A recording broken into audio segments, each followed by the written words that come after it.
Si Hira ay isang kilalang reporter at manunulat. Matapos ang matagumpay na paglulunsad ng kanyang bagong aklat, nagkaroon siya ng malaking bilang ng tadhana. Pinupuri nila ang talento ni Hira at hinahangaan ang kanyang buhay kasama ang sikat na asawang MC na tila labis ang pagmamahal sa kanya. Ngunit lahat ng ito ay kasinungalingan. Sa likod ng maskara ng skincare ni Hira ay isang pisning minamaltrato ng kanyang asawa. Siya ay tanyag at palakaibigan, kaya marami siyang padasuporta.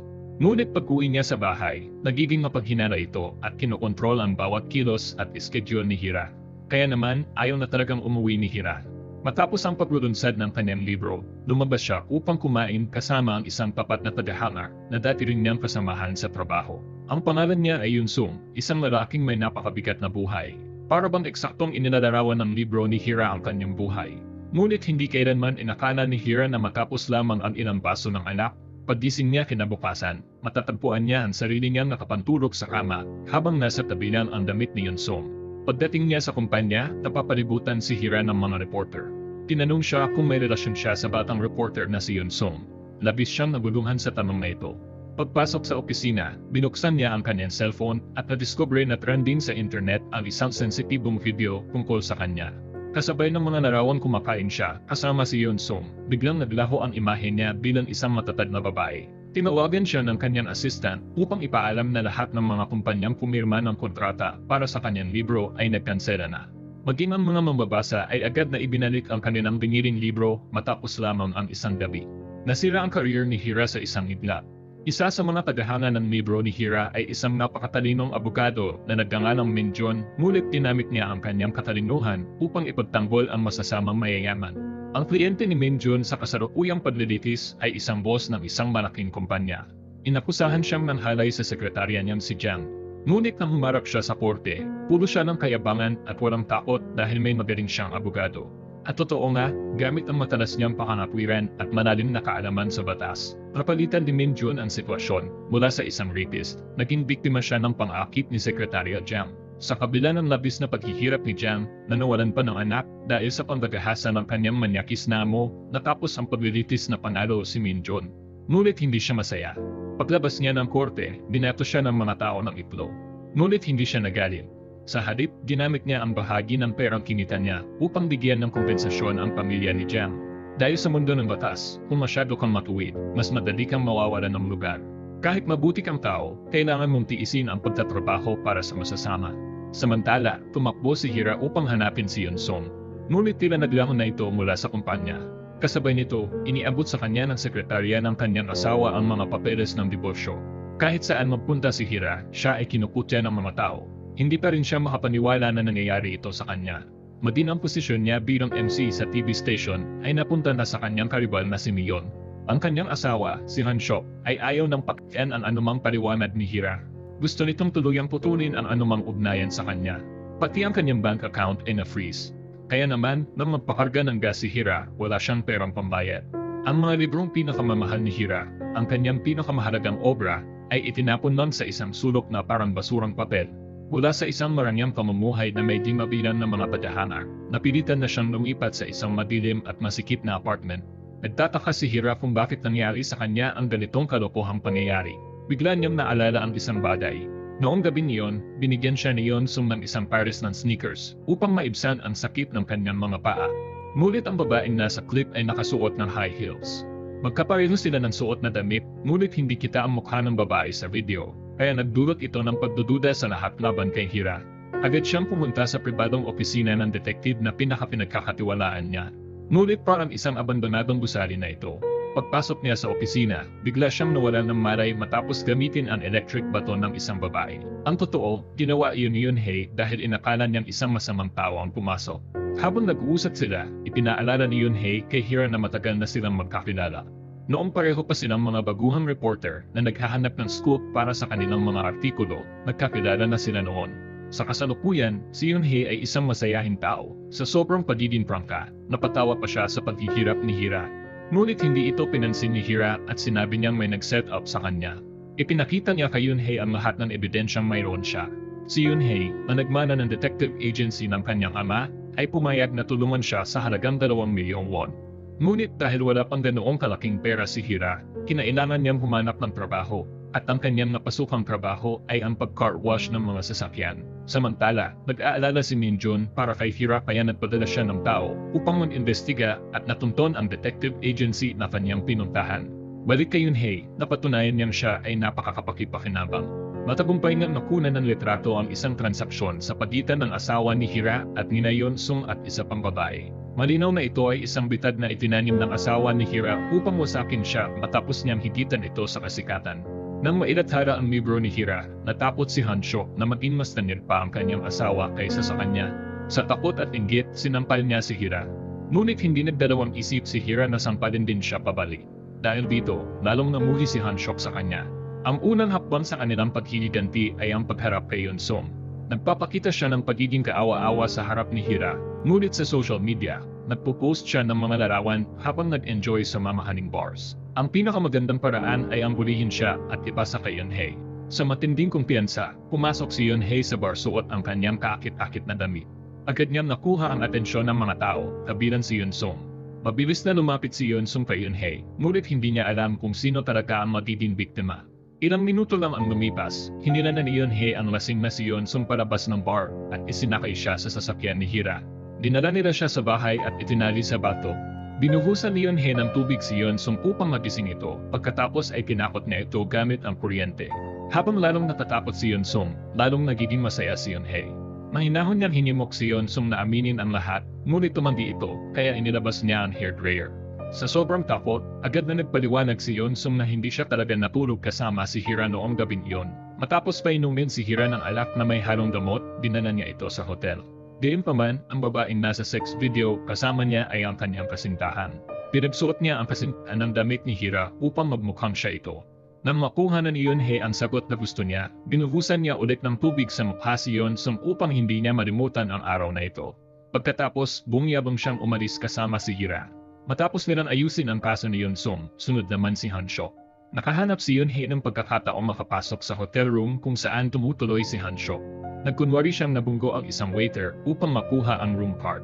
Pagkatapos, nagkunwaring naiwan ang kanyang pitaka upang hindi siya pagdudahan. Nang makuha na niya ang card, natagumpay siyang nakapasok sa silid ni Hanshok. Sa mga oras na iyon, kakatapos lang mag-ehersisyo ni Hanshok at pabalik na siya sa kanyang kwarto, kaya kinailangan ni Yunhei na magmadali. Itinago niya ang isang spy camera sa loob ng kwarto. Palapit ang mga yapak ni Hanshok sa kanyang silid. Mabilis na tinapos ni Yunhei ang pag-aayos ng huling kable, ngunit nang matapos niya ito, nakapasok na si Hanshok. Wala na siyang oras para tumakas kaya nagtago siya sa likod ng pader. Naging tensyonado ang sitwasyon nang biglang tumunog ang telepono ni Hanshok. Napansin nito na may kakaiba sa kwarto kaya dahan-dahan itong lumapit sa pinandaderi niya ng tunog. Inakala ni Yunhei na matutuklasan na siya, ngunit buti na lang at may ibang bagay na nakakuha ng pansin ni Hanshok. Napansin nito ang maluwag na kable, ngunit sa halip na siya sa atin nito, pinili nitong maligo muna. Ginamit ni Yunhei ang pagkakataon upang dahan-dahang lumabas at maingat na inayos muli ang mga kable bago tuluyang umalis. Hindi nagtagal, naging matagumpay ang plano. Nai-record ng spy camera sa kable ang pakikipagdalip ni Hanshok sa kanyang kalapuyo. Wala siyang puso, kaya hindi na siya dapat magreklamo kung magiging malupit din si Hira. Ipinost ni Hira ang video online upang mapanood ito ng publiko ng LED. Biglang sumabog ang balita, ang iniidolo nilang MC ay isang taksil.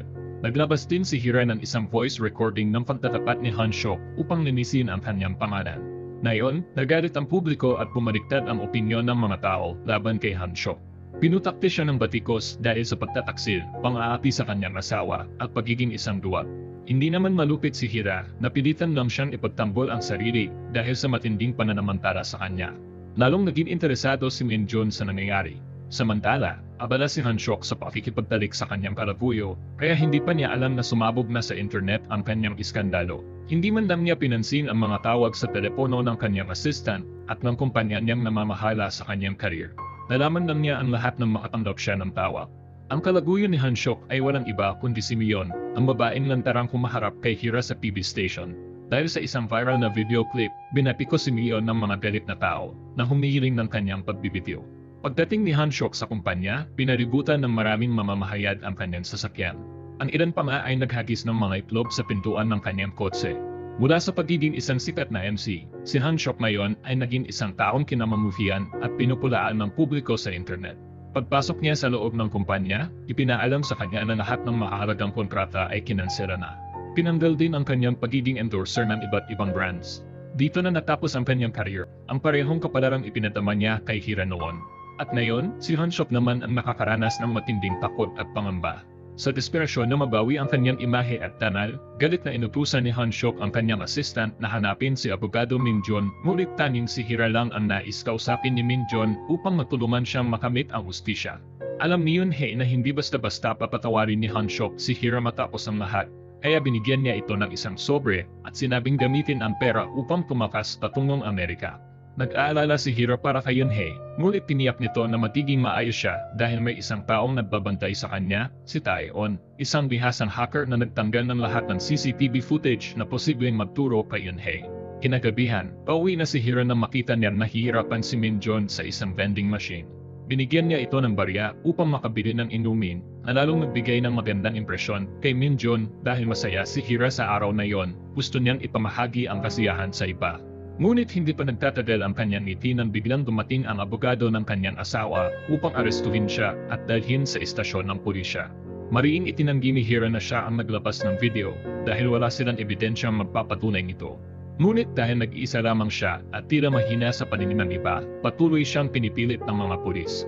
Sa mga sandaling ito, biglang dumating si Minjon sa halagang 501 lamang. Ang baryang ibinigay sa kanya ni Hira para sa inumin, kusang loob niyang inako ang pagiging abogado nito. Ipinakita ni Minjon ang mga ebidensyang matagal na niyang kinolekta upang patunayan inosente si Hira. Alam ng abogado ni Hanshok na wala siyang laban kay Minjon, kaya napilitan siyang manahimik. Bukod dito, tinulungan din ni Minjon si Hira upang makaiwas sa media at ihatid siya pauwi. Ngunit ang totoo, ang law office ni Minjon ay nasa tapat lang ng detective agency ni Yunhei, kaya dumaan din sila roon. Inimbitahan ni Minjon si Hira sa kanyang opisina. Matapos ang ilang palitang salita, diretsahan niyang sinabi ang tunay niyang pakay. Nais niyang makipagtulungan kay Hira upang maghiganti sa mayayamang abusado. Noon, tiniis na lang niya ang kapangyarihan ng mga ito, ngunit ngayon ay hindi na niya kayang tiisin ang konsensya niyang bumabatabag sa kanya. Ipinakita ni Minjon kay Hira ang kaso ni Secretary Jam na dinahasan ng kanyang boss upang matulungan siyang magbalak ng paghihiganti. Mananatili si Minjon sa likod upang magbigay ng legal na suporta. Dinala ni Hira ang impormasyong ito kay Yunhei. Napakunot na si Yunhei at nagtanong, sira ba ang ulo ni Minjon? Kinuha niya ang pera upang ipagtanggol ang mayayaman at pagkatapos ay palihim na ginamit ang perang iyon upang tulungan ang mahihirap sa kanilang paghihiganti. Ngunit sa huli, pumayag pa rin siyang kunin ang kasong ito at pinanalanan pa ang kanilang grupo bilang revenge company. Patuloy pa rin nag-iisip si Hira dahil isa siyang reporter, hindi isang mapusok o isang bayani. Kinabukasan, pumunta si Hira sa kanyang manager sa pag-asang maibabalik niya ang kanyang posisyon bilang MC. Ngunit ayaw ng manager na makipagsapalaran kahit na nalinis na ang pangalan ni Hira. Masyado pa rin maaga upang ipakita siya muli sa programa, kaya umuwi siyang bigo. Habang malungkot si Hira, tumawag ang kanyang anak. Lumabas na may anak pala si Hira kay Hanshok at malaki na ito. Tumawag ang bata upang kumustahin ang kalagayan ng kanyang ina. Hindi pa rin niya alam ang tungkol sa kanilang nakaraan at ang mga problemang pinagdaanan nila. Sinubukan ni Hira na mumiti at kausapin ang kanyang anak. Pagkababa ng kawag, tumawag naman si Yunhei upang ipaalam na ang revenge channel na ginawa ni Hira para mag-post ng mga video ay umabot na sa 250,000 subscribers. Iniisip ng lahat na si Hira ang gumawa ng channel na ito, ngunit hindi pa nila ipinakita ang kanilang mga mukha ni Yunhei. Ngayon, ginagamit nila ang channel na ito upang ipaghiganti ang ibang taong nagdurusa na umaasang lalo itong sisikat. Magpapatuloy na lang si Hira sa YouTube nang hindi na kailangang humingi ng trabaho bilang reporter. Kaya, napagdesisyonan niyang maging isang makatabong bayani. Pumunta siya kay Minjon at pumayag na makipagtulungan. Ngunit matapos siyang umalis, may matinding sakit at paghihiganti sa mga mata ni Minjon. Bumalik ang alaala 3 taon na ang nakalipas nang nasa serbisyo pa si Minjon sa hukbo. Biglang tumawag ang kanyang kapatid na babae upang humingi ng tulong, sinasabing may pumipilit sa kanya at nasa panganib siya. Pagkatapos, biglang naputol ang tawag. Sa balita sa TV, kung saan si Hira ang pangunahing MC, naiulat ang pangyayari. Ang kapatid ni Minjon ay tinawag na isang prostitute at nalantad sa publiko. Nagulat si Minjon at hindi maintindihan ang nangyari. Bumalik sa kasalukuyan, ang babaeng nakapula ay may-ari ng istasyon ng radyo. Binigyan niya si Hanshok ng 3 linggo upang mabawi ang kanyang reputasyon. Kung hindi, tuluyan siyang mawawala sa industriya ng entertainment. Kahit na may matibay na pangalan si Hanshok, hindi pa rin siya makagalaw laban sa makapangyarihang babaeng ito. Samantala, nagbigay ng pahiwatig si Min Jun sa kanyang assistant na tutulungan niyang mabawi ni Hira ang kanyang reputasyon upang maging mahalagang bahagi siya ng kanilang panloloko. Sa TV, iniulat ni Hira ang kaso ng isang babaeng kahawig ng kapatid ni Min Jun. Ano ang plano niya? Gagamitin ba niya o ipaghihiganti si Hira? Nang makita ni Hira na ipinapalabas pa rin ng istasyon ang programang siya mismo ang MC at scriptwriter, kahit na tinanggal na siya, galit siyang sumugod sa istasyon ng TV upang humingi ng katarungan. Dalawa ang pagpipilian, ibalik siya sa trabaho o kasuhan niya sila upang ipatigil ang programa. Ngunit hindi nila ito tinugunan at sa halip ay hinamon siyang magreklamo direkta sa CEO. Paglabas ni Hira, nakita niya ang pangunahing biktima, si Secretary Jam, na ginahasa ng kanyang boss at kasalukuyang nasa malubhang kondisyon habang ginadala sa ospital. Sa kabutihang palad, nailigtas si Secretary Jam, ngunit hindi siya masaya. Napaka-unfair ng buhay kaya nawalan siya ng pagnanais na mabuhay pa. Nakatayo sa labas, nadama ni Hira ang matinding pagkadismaya sa buhay at naramdaman niyang kailangan niyang tulungan si Secretary Jiang na maghiganti. Sa bahay, nakita ni Yunhei ang balita na ginahasa ng hayop na boss si Secretary Jiang ngunit nananatili pa rin itong malaya at gumagawa pa ng charity work na pinupuri ng media. Nang makita ang kanyang mukha na nagpapanggap na mabait, labis na nagalit si Yunhei. Sa oras na ito, pumunta si Min Jun upang makipagkita sa kanyang kliyente, si Mr. Sang, ang taong nambahasa kay Secretary Jiang. Alam din Min Jun na kailangan ni Mr. Sang ng isang sekretarya, kaya ipinakilala niya si Hira upang magtrabaho rito. Dahil may tiwala si Mr. Sang kay Min Jun, pumayag siya. Pagkaalis ni Min Jun, dumating din ang direktor ng TV station. Hindi inaasahan, siya pala ay pinsan ni Mr. Sang, isang walang-awang lalaki at kapatid niyang uhaw sa kapangyarihan. Sinabihan ng direktor ng TV station ang kanyang kapatid na ayusin agad ang kasong ito, kung hindi sila tatantanan ng kanilang ama.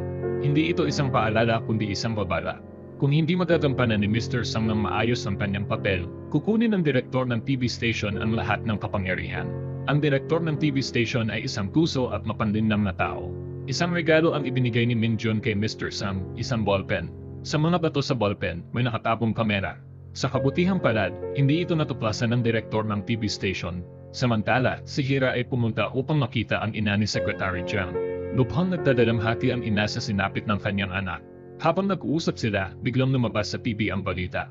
Ang dating boss ni Hira, na pinagtrabahuhan niya noong estudyante pa siya, ay lumabas sa TV at sinabing siya ang nanukso rito, kahit na ang totoo ay isa itong matandang manyak. Iniabot ni Hira sa ina ni Secretary Jiang ang kanyang business card para sa madaling pakikipag-ugnayan. Pagkatapos noon, agad siyang umuwi upang kunin ang isang electric baton at hanapin si Han Shok dahil alam niyang ito ang may kadagawan ng lahat. Ngunit si Han Shok ay isang pusong tao. Pinaralan niya ang galit ni Hira bago niya binuksan ang recorder. Narinig ng reporter sa loob ang buong pag-uusap nilang dalawa. Ang iniisip lang ni Hira ay ang kanyang anak habang patuloy na itinanggi ni Han Shok na si Gaon ay anak niya. Sinabi niyang may ibang lalaki si Hira doon at siyang maging ama ng bata. Ngayon naman, patuloy siyang nananaliwa at sinasaktan siya. Napansin ni Hira ang recorder, ngunit huli na ang lahat. Lumakad palayo si Han Shok ng mayabang, dahilan upang lalong magalit si Hira. Agad niyang inilabas ang electric shock machine upang harapin ito. Ngunit sa kabutihang palad, dumating si Min Jun sa tamang oras upang pigilan siya. Pinaalalahanan niya si Hira na huwag hayaang makulong ang sarili. Tanging sa pagiging manaya lang niya magagawang maghiganti. Pinahiya ni Han Shok ang kanyang anak, kaya dapat niyang pagdusahan ito araw-araw. Hindi siya dapat basta-basta patayin. Nang marinig iyon, unti-unting kumalma si Hira.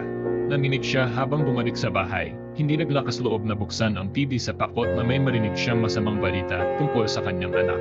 Ngunit may mas malaking pangyayari na naganap. Ipinadinig ni Yunhei kay Hira ang pag-uusap ni Mr. Sang, ng direktor, at ni Han Shok. Ginamit nila ang anak ni Hira upang udyukin si Han Shok na sabihin na hindi ito ang kanyang anak.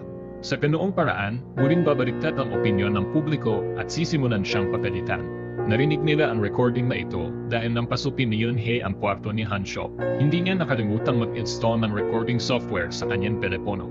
Sa puntong ito, tumakbo ang ina ni Secretary Jiang kay Hira para humingi ng tulong. Hindi lang iniwan ni Mr. Sang si Secretary Jiang, nagsampa pa ito ng counter-report at inaakusahan siyang naninira sa kanya. Nang marinig ito, labis na nagalit si Hira. Pumunta si Hira kay Min Jun upang itanong kung ano ang plano niyang paghihiganti. Ibig sabihin, pumayag na siyang makipagtulungan sa kanya.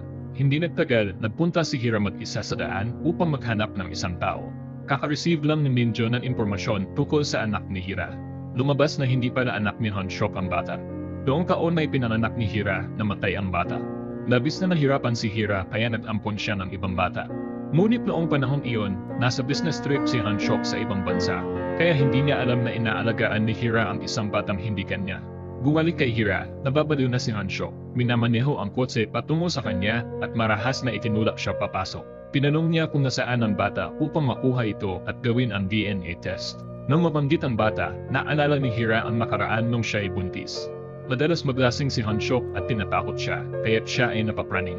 Ang araw na yun rin ang araw na nangyari, dahil na-late si Hanshok sa pagdadala sa kanya sa ospital. Namatay ang kanilang anak sa daan habang papunta sa ambulansya. Dahil sa galit ni Hira sa kanyang asawa, hinayaan niya mag-ampon siya ng ibang bata. Nang magsimulang magduda si Hanshok na hindi niya anak ang bata, naging determinado si Hira na protektahan ang bata. Ang mag-ina ay kailangang magtulungan upang makaligtas. Ngayon, itinago ni Hira ang bata sa isang lugar na walang nakakanam. Nabaliw si Hanshok, ngunit sa kabutihang palad, isang sasakyan ang bumangga kay Hanshok, kaya nakatakas si Hira. Pumunta si Hira kay Mr. Sam upang mag-apply bilang kanyang sekretarya. Sa puntong ito, nagbago ang balita. Dati ay kinakalaban si Hira, ngunit bigla itong ipinagtanggol. Ang dahilan, may isang medical staff na nagsalita at nagsabi na si Hira ay madalas inaabuso ng kanyang asawa. Iniulat ng media na si Hira ay pinapalo at inaabuso sa kanyang nakaraang kasal, ngunit patuloy niyang pinrotektahan ang kanyang anak. Kaya't hindi totoo ang mga akusasyon ng asawa. Mula sa isang kaawa-awang asawa na niloko, siya ay naging isang marahas na tao. Wala nang magawa si Hanshok sa puntong ito. Hawak niya ang baby teeth ng kanyang anak at aabutin pa ng isang buwan bago lumabas ang resulta ng test. Ngunit kailangan niya ito agad kung hindi ay magiging huli na sa loob ng isang buwan. Bumalik si Hanshok sa bahay upang maghanap ng buhok ng kanyang anak o anumang bagay na maaari niyang gamitin para mabilis na makuha ang test. Ngunit kahit na siniyasap na niya ang lahat, wala pa rin siyang mahanap na resulta. Samantalang si Hira ay nagsimula ng magtrabaho bilang sekretarya ni Mr. Sam. Pumunta si Minjun upang makipagkita sa kanya at pag-usapan ang kaso. Agad ding nagdala ng tsaa si Hira para sa kanilang dalawa. Dahil dito, nakita rin ni Minjun ang mga pasa ni Hira. Nang matapos ang trabaho ni Hira, dumating si Yunhei upang sunduin siya. Pumunta sila sa ospital kung saan nakakonfine si Secretary Jiang. Hiniling ni Hira na lumabas ang lahat upang magkausap sila ni Secretary Jiang ng pribado. Nais ni Hira na ikwento ni Secretary Jiang ang lahat ng nangyari upang makahanap siya ng paraan para matulungan ito. Labis na frustrated si Secretary Jiang sa buhay. Kung wala siya ng kanyang ina, malamang hindi na siya magtatagal sa mundong ito. Pagkaalis ng ospital, nagpunta si Hira upang hanapin si Minjun. Ibinigay ni Minjun sa kanya ang listahan ng mga sekretarya na nagtrabaho kay Mr. Sam. Lahat sila ay may isang bagay na pagkakapareho. Maikli lang ang kanilang pananatili sa trabaho at tumanggap ng malaking halaga ng pera matapos magbitiw. Ang pag-exploit sa ambigong puntong ito ay maaaring magpatunay na hindi biktima si Mr. Sam tulad ng ipinaglalaban niya laban kay Secretary Jiang.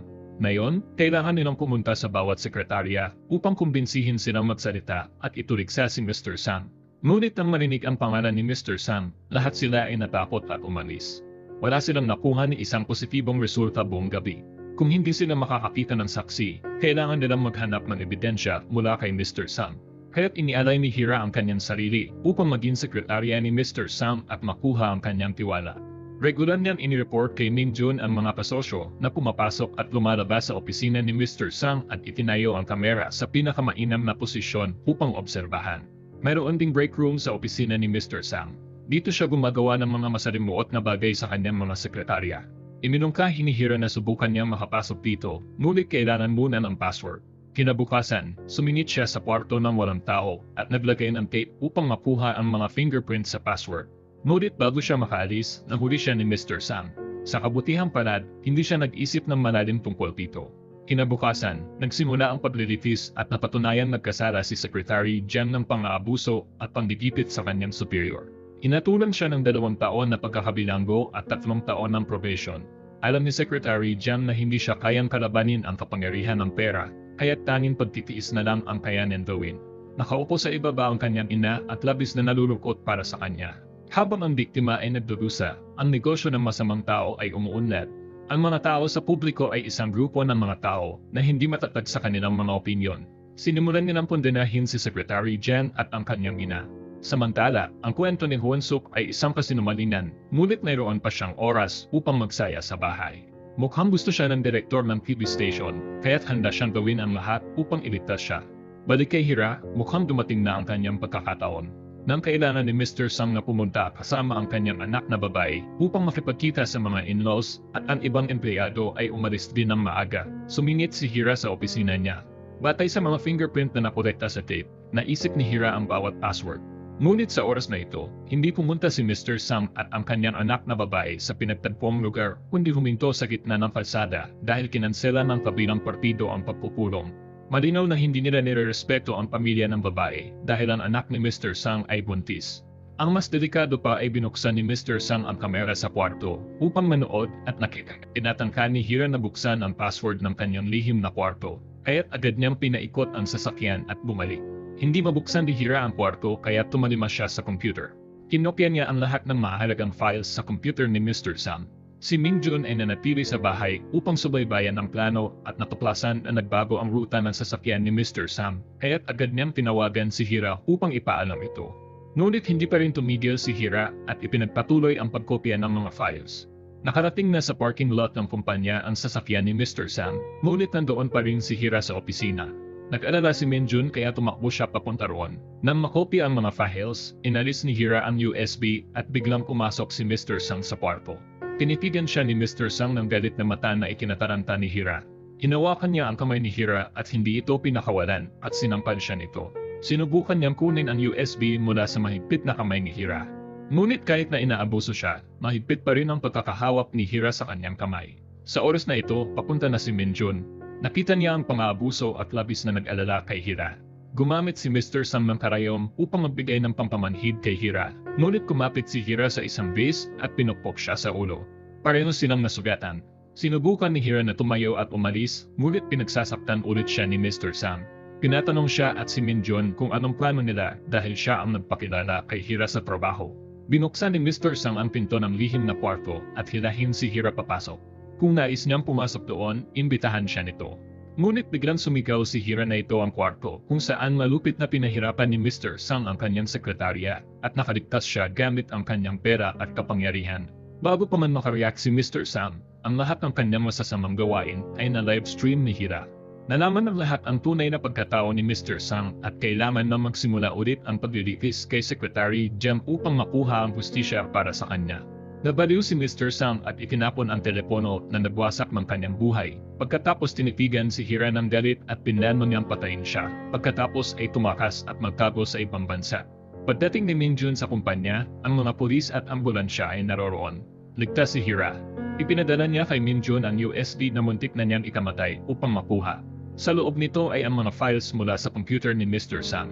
Tumakas si Mr. Sang at naging ang numero 1 wanted na kriminal. Matapos maayos ang kasong ito, maaari na mag-inom si Yunhei at Hira ng magkasama. Kasabay nito, sa ibang pangyayari, ang mahirap na pamilya ng dalawang magkapatid ay nawalan ng ama, at ang ama nila iyon ay ang driver na dating nagmamaneho sa ate ni Minjun sa daan, sa kabutihang palad. Natuklasan ng driver ang ate ni Minjun at pinalaya siya upang matulungan itong makalabas sa oras. Ngunit ang kanyang sasakyan ay naharang ng ibang sasakyan, nawalan ng kontrol at nagkaroon ng aksidente. Pumanaw ang driver, iniwan ang isang mahirap na pamilya, kaya't ang panganay na anak ay kinailangan magtrabaho ng labis upang matulungan ang pamilya. Nagtrabaho siya bilang cashier sa isang convenience store malapit sa tinitirhan ni Yunhei at Hira. Sa gabi, nakita ng kuya ang mga loan shark na tumaan upang mangolekta ng pera at binugbog ang kanyang nakababatang kapatid. Inalok nila ang dalawang magkapatid ng buhay ng krimen, ngunit tumanggi ang bata. Bumalik tayo sa kasalukuyan, ang chairman ng LK Company ay kailangang magdaos ng isang shareholders meeting upang ipaliwanag ang insidente kay Mr. Sang. Si Chairman Kim ay ang ama ng direktor, at si Mr. Sang ay pinsan ng direktor ng TV station. Hindi alintana ni Chairman Kim ang kanyang mga kamag-anak kundi ang kanyang sariling interes. Kasali rin ang kanyang anak na babae sa isyong ito dahil tinakpan ito ang kanyang pinsan. Ay iyagan ni Chairman Kim na ang council na lang ang magdesisyon tungkol sa krimen ng direktor ng TV station. Sa puntong ito, kailangang pumunta ni Han Shok kay Abogado Minjun dahil hawak ni Minjun ang isang video ng pagpapasakal sa kanya kay Hira sa gitna ng kalsada. Ang krimen na ito ay magiging isang sinadyang pagpatay. Sa bahagi ni Hira, nagsimula siyang mag-alala tungkol sa kanyang opisina ng paghihiganti. Hindi rin niya nakalimutang magbayad ng renta kay Yunhei dahil siya ang nakatira. Ngunit nang makita ni Hira si Yunhei na binibigyan ng pera ang batang lalaki sa convenience store, nakaramdam siya ng hindi komportableng pakiramdam. Binigyan ni Minjun si Hira ng bagong kaso. Ito ay ang kaso ng isang loan shark team na madalas na inaabuso ang dalawang bata na walang perang pambayad. Nais ni Yunhei na kunin ang kaso upang matulungan ang bata, ngunit matigas na tumanggi si Hira. Dahil dito, nagkaroon sila ng pagtatalo. Inisip ni Hira na kapag nagpapautang, kailangan bayaran. Hindi naman malaking issue iyon. Sinisi ni Yunhei si Hira na walang puso. Hindi ba siya kailanman tinulungan ng ibang tao? Sumagot si Hira na hindi, na nagpasakit kay Minjun. Bumalik sa alaala ni Minjun ang nangyari 10 taon na ang makalipas. Noong mga panahong iyon, ang ate ni Minjun ay isang PBMC pa. Nang pumunta si Minjun sa istasyon upang hanapin ang kanyang ate, narinig niyang sinabi ng kasamahan ng ate ni Minjun at tinulungan ng ate ni Minjun si Hira na makakuha ng trabaho sa istasyon. Kaya't nakuha ni Hira ang pagkakataong magpakasal sa kanyang kasalukuyang mayamang asawa. Ito rin ang dahilan kung bakit nawala ng trabaho ang ate ni Minjun, ngunit ngayon ay sinasabi ni Hira na hindi siya tinulungan. Ngunit ang mga alaala ni Hira sa panahong iyon ay iba. Ipinakilala siya ng ate ni Minjun sa trabaho na kanyang ginagawa. Nais ng ate ni Minjun na palitan ni Hira siya dahil ang superior na kanyang pinagtatrabahuhan ay isang pervert na mayon ay si Hansho. Mula noon, naging miserable ang buhay ni Hira. Kaya't sinabi ni Hira na walang tumulong sa kanya. Noong gabing iyon, habang pauwi si Hira, nakita niya ang isang batang lalaki at ang kanyang nakababatang kapatid na magkasama laban sa isang grupo ng mga loan sharks. Ang dalawang bata ay mukhang kawawa, ngunit ang mga tao sa paligid ay hindi tumigil sa kanilang karahasan. Nakatayo lang sila at nanood. Ganoon din si Hira. Wala siyang magawa kundi umiwas at tinignan ang mata ng batang lalaki na puno ng pag-asa. May anak din si Hira, kaya't kung sasabihin niyang hindi siya nasaktan, magiging kasinungalingan iyon. Naalala niya ang sinabi ni Minjun na ang dalawang magkapatid ay walang mga magulang. Sila ay target ng mga masasamang tao na sisihin sila sa illegal na pag-withdraw ng pera. Hindi na ito simpleng pagpapautang at pagbayad. Pag-uwi ni Hira, naamoy niya ang kakaibang amoy sa kwarto. Ngunit ang gusto niyang buksan ang glass door. Ito ay pinigilan sa labas ng pinto. May nag-lock dito. Pinapanood ni Minjun ang kamera at nakita ang isang estranghero.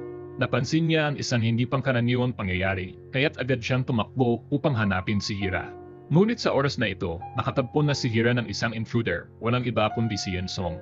Hawak nito ang kutsilyo upang taputin siya at sinipa siya sa tiyan. Pagkatapos ay binuksan ni Yensong ang gas at tinanggal ang lighter. Andang mamatay kasama si Hira dahil sobra na ang miserable niyang buhay. Hindi natatakot si Hira sa kamatayan dahil matagal nang patay ang kanyang buhay mula nang mawala ang kanyang biological na anak. Alam ni Hira na nais lang ni Yonsong magpakawala ng galit at hindi kayang mamatay, kaya't kalmado siyang kumuha ng fire extinguisher o sinira ang lock. Tama nga siya, hindi tinangkansin niya ni Yonsong ang lighter, ngunit may hindi inaasahang mangyari. Nang buksan ni Hira ang pinto, may isang tao sa labas na gustong stabihin siya. Ngunit agad na humarang si Yonsong at tinanggap ang isang fatal na saksak para kay Hira. Ang lalaking may hawak ng kutsilyo at nanininig ang mga kamay ay ang batang lalaki sa convenience store. Lumalabas na dahil wala siyang pera upang bayaran ang utang, kinailangan niyang sumunod sa mga utos ng loan shark. At dahil marami nang na-offend si Hira, inakila lang siya ng loan shark upang alisin siya. Iniwan ng loan shark ang problema kay Hira upang patunayan ng batang lalaki ang kanyang kakayahan bilang isang tauhan. Nang makita ni Hira si Yonsong na nasa kritikal na kalagayan, agad niyang tinawagan ang ambulansya gamit ang kanyang telepono. Ngunit nabuluhan ang batang lalaki at iniisip na tatawag si Hira sa polis, kaya't dali-dali niyang inatake siya at sinaksak siya. Sa kabutihang palad, dumating si Yunhei at ginamit ang kanyang kamay upang harangin ang kutsilyo. Nang makita ng batang lalaki na ang mabait na ate na tumulong sa kanya ay nasaktan, nagpanik siya at nahulog ang kutsilyo. Sa pagkakataong iyon, pumasok si Minjun sa kwarto, ngunit ito pala ay kwarto ng direktor ng TV station. Ipinaliwanag ni Minjun na ayaw niyang saktan siya, ngunit si Chairman Kim, na alam na hindi gusto ng direktor ang kanyang ama, ay napilitan na rin dahil sa lakas ng kanyang kapangyarihan. Sinabi ni Minjun na si Hira ang pain upang mangakit kay Chairman Kim. Nag-alok si Minjun ng tulong sa direktor na asikasuhin si Chairman Kim, at sinabi lang ng direktor na kailangan niyang umupo na lang at huwag makialam. Ang dahilan ng galit ng direktor sa kanyang ama ay dahil noong malubha ang sakit ng kanyang ina. Sinabi ng kanyang ama na hindi siya papayag na patakbuhin ng kanyang anak ang buong kumpanya at kailangan niyang maghanap ng isang anak na lalaki. Dahil sa huli, ang mga babae ay inaabuso ng mga lalaki. Naging pinag-uusapan niya ang kapangyarihan. Kahit na ang asawa niya ay may sakit, hindi siya nagmanasakit. Iyon ang dahilan kung bakit galit ang direktor sa kanyang ama. Samantalang si Hira, naintindihan niya kung paano ang pakiramdam ng mangutang at hindi makabayad. Nabigo ang mga libro ni Hira, kaya siya ay may utang sa parehong kumpanya ng pag-publish at sa kumpanya ng insurance. Pagbalik sa kalungkutan ng dalawang magkapatid, napagtanto ni Hira kung gaano siya naging walang puso. Nakulong ang batang lalaki at ngayon ang nakababatang kapatid nito ay kinuha nila upang magtrabaho ng iligal. Sa huli, siya ay isang bata lamang at isang kawawang bata. Pumunta si Hira sa pulungan at tinanong kung makakatulong siya. Nang may tapat na mata at pagsisisi, nakiusap ang batang lalaki kay Hira na tulungan siya. Ang mga mata ni Hira ay puno ng simpatya at hindi pangkaraniwang lakas. Pumunta siya kay Minjun upang kumuha ng impormasyon tungkol sa dalawang bata at pagkatapos ay nag-aral sa bahay magdamag upang magplano ng paghihiganti. Si Minjun ay nagsaliksik din kung bakit si Hira ay tinarget ng loan shark. Ang dahilan ay dahil may utang siya sa producer at sa kumpanya ng insurance, kaya't ibinenta nila ang kanyang mga bond sa mga nampuhulog ng utang. Kaya ipinadala nila ang batang lalaki upang magdulot ng bulo at magbanta sa kanya. Pinaghihinalaan ni Minjun na ito ay isang pakana ni Chairman Kim, kaya't kailangan niyang investigahan ito muna. Si Yun-hee ay nasaktan at nagpapagaling sa ospital. Pumunta si Hira at sinabi niyang tutulungan niya ang dalawang bata. Mali ang pagkakaintindi ni Hira na binigyan ni Yun-hee ang batang lalaki ng sobre na may pera noong nakaraang araw dahil nagmamahalan sila. Kaya't naguluhan si Yun-hee sa mga naiisip ni Hira. Ipinaliwanag ni Yun-hee na binigyan niya ang batang lalaki ng pera dahil tinulungan siya nito sa ilang investigasyon, tulad ng mag-install ng mga recording device, kaya't isang gantimpala lang ito. Si Yun-sung, na nababato sa buhay, ay nagnanais ding sumari sa grupo ni Hira para sa paghihiganti. Gusto niyang magbago at maging mabuting tao mula sa simula. Nang makita ito, pumayag si Hira at mabilis na pinayagan ni Yun-hee si Yun-sung na sumali. Nagsimula ng ipakalat ni Hira kay Yun-hee at Yun-sung na siya ay itinuturing na isang debitor ng mga loan sharks. Kaya't may kinalaman din sa kanya ang bagay na ito, at ang nakababatang kapatid ng batang lalaki ay inaabuso nila. Iminungkahi ni Yun-sung na nagre-recruit sila ng mga tao, kaya mag-a-apply siya upang maging isang espiya. Pagkatapos, mag-ipon siya ng higit pang ebidensya ng kanilang mga illegal na gawain. Upang hindi agad makilala si Yun-sung, binago nila ang kanyang hairstyle. Kasabay nito, hiningi ni Minjun ang tulong ng isang tao upang lapitan si Chairman Kim. Si Minjun ay isang kilalang abogado, kaya't maaari siyang makipag-usap kay Chairman Kim. Ibinigay ni Minjun ang dahilan na hindi na siya nais maging isang mataas na presyo lang na abogado kundi nais niyang pumasok sa mundo ng politika. Sa talento at kakayahan ni Minjun, kung susuportahan siya ni Chairman Kim, magiging kanang kamay siya ni Chairman Kim sa hinaharap. Nang makita ni Chairman Kim ang mga mata ni Minjun na puno ng kakayahan, pumayag siya. Mabilis na nakamit ni Minjun ang posisyon bilang leader ng audit team sa kumpanya ni Chairman Kim. Bumalik sa grupo ni Hira, si Hira at si Yun-hee ay ginawang tunay na gangster si Yun-sung na may nakakabilib na blonde na buhok. Mabilis na nagsimula ang plano ni Yun-sung.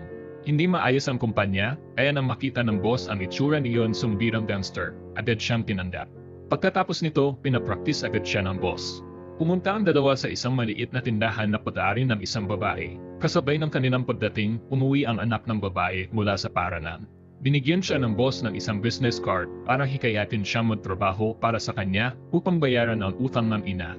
Ang dalit na babae ay walang magawa at nagbigay ng pera upang bayaran ang utang. Ito pala ay para sa matrikula ng kanyang anak. Hindi na nakapagpigil si Yun-sung nang makita ito. Upang makuha ang tiwala ng boss, kailangan Yun-sung masundan siya upang manghingi ng pera kay Hira. Ang dalawa ay kumilos ng totoo at winasak ang mga bagay, kaya tumayo lang ang boss sa labas, nanginginig. Kinuha ni Yun-sung ang litrato ng anak ng babae at tinakot si Hira na kung hindi siya magbabayad, kukunin niya ang bata. Ang matalim na mata ni Yun-sung ay tila totoo, kaya pumalakpak ang boss sa kanyang magandang performance. Dahil sa mahusay niyang pagpapakita, mabilis ding nakinig si Yun-sung sa ilang bagay mula sa boss at ibinigay ito kay Hira. Binuksan ni Yun-hee ito at narinig nilang may isang klase ng pag-uusap na mangyayari ngayong gabi. Nang hindi na nagsalita ng marami, agad na nagbihis si Hira at umalis. Nang matapos ang transaksyon, pumasok siya ng lihim sa kumpanya. Batay sa password na ibinigay ni Yun-sung, matagumpay na nabuksan ni Hira ang pinto at binuksan ang security cabinet upang kunin ang mga mahalagang dokumento at kumuha ng mga larawan. Si Yun-sung, na nakatambay sa ibaba, nakita nilang bumalik sila at agad tinawagan si Hira upang ipaalam sa kanya. Agad niyang isinara ang kabinet, ngunit ang ilaw sa labas ng pangunahing pinto ay naka-on, kaya't tanging sa bintana siya nakalabas. Nakatayo sa labas, nirecord niya ang kanilang leader na nagtatrabaho para sa LK Insurance Company ni Chairman Kim. Inutos ng leader na ang sinumang hindi magbabayad ng utang ay dapat ipadala sa fish market. Hindi alam ni Hira kung ano ang fish market, ngunit may hangin na dumaan at siya ay nadiskubre at kinailangan tumakas. Ayaw ni Hira na madiscover agad si Yeon-sung, kaya't hindi niya pinayagan tumulong ito. Sa kabutihang palad, isang batang lalaki ang dumating at tumulong sa tamang oras. Galit na pinagsabihan ng leader ang boss at pagkatapos ay sinabi na may kamera sa labas ng pinto.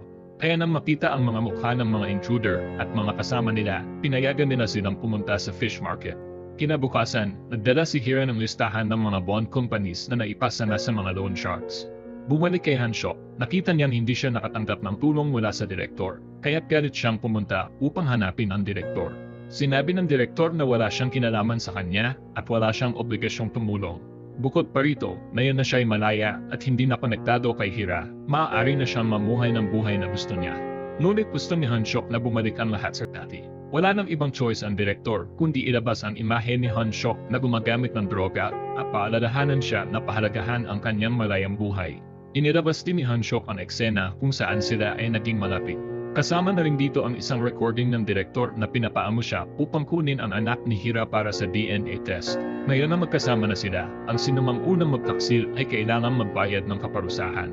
Kasabay nito, ang dalawang bata ay nasa mga kamay ng loan shark. Hawak nito ang isang sibat at nagsimulang magbanta sa dalawang bata. Noong gabing iyon, nakatanggap si Hira ng isang kakaibang mensahe at agad na pumunta sa lugar ng pagpupulong. Ngunit hindi nagtagal, dalawang tao ang nagtakip sa kanyang ulo at pinala siya. Sa panig ni Minjon, mas binigyan siya ng pansin ni President Kim. Inbook ni Chairman Kim ang buong bar para lamang mag-enjoy ng inumin at makinig ng musika.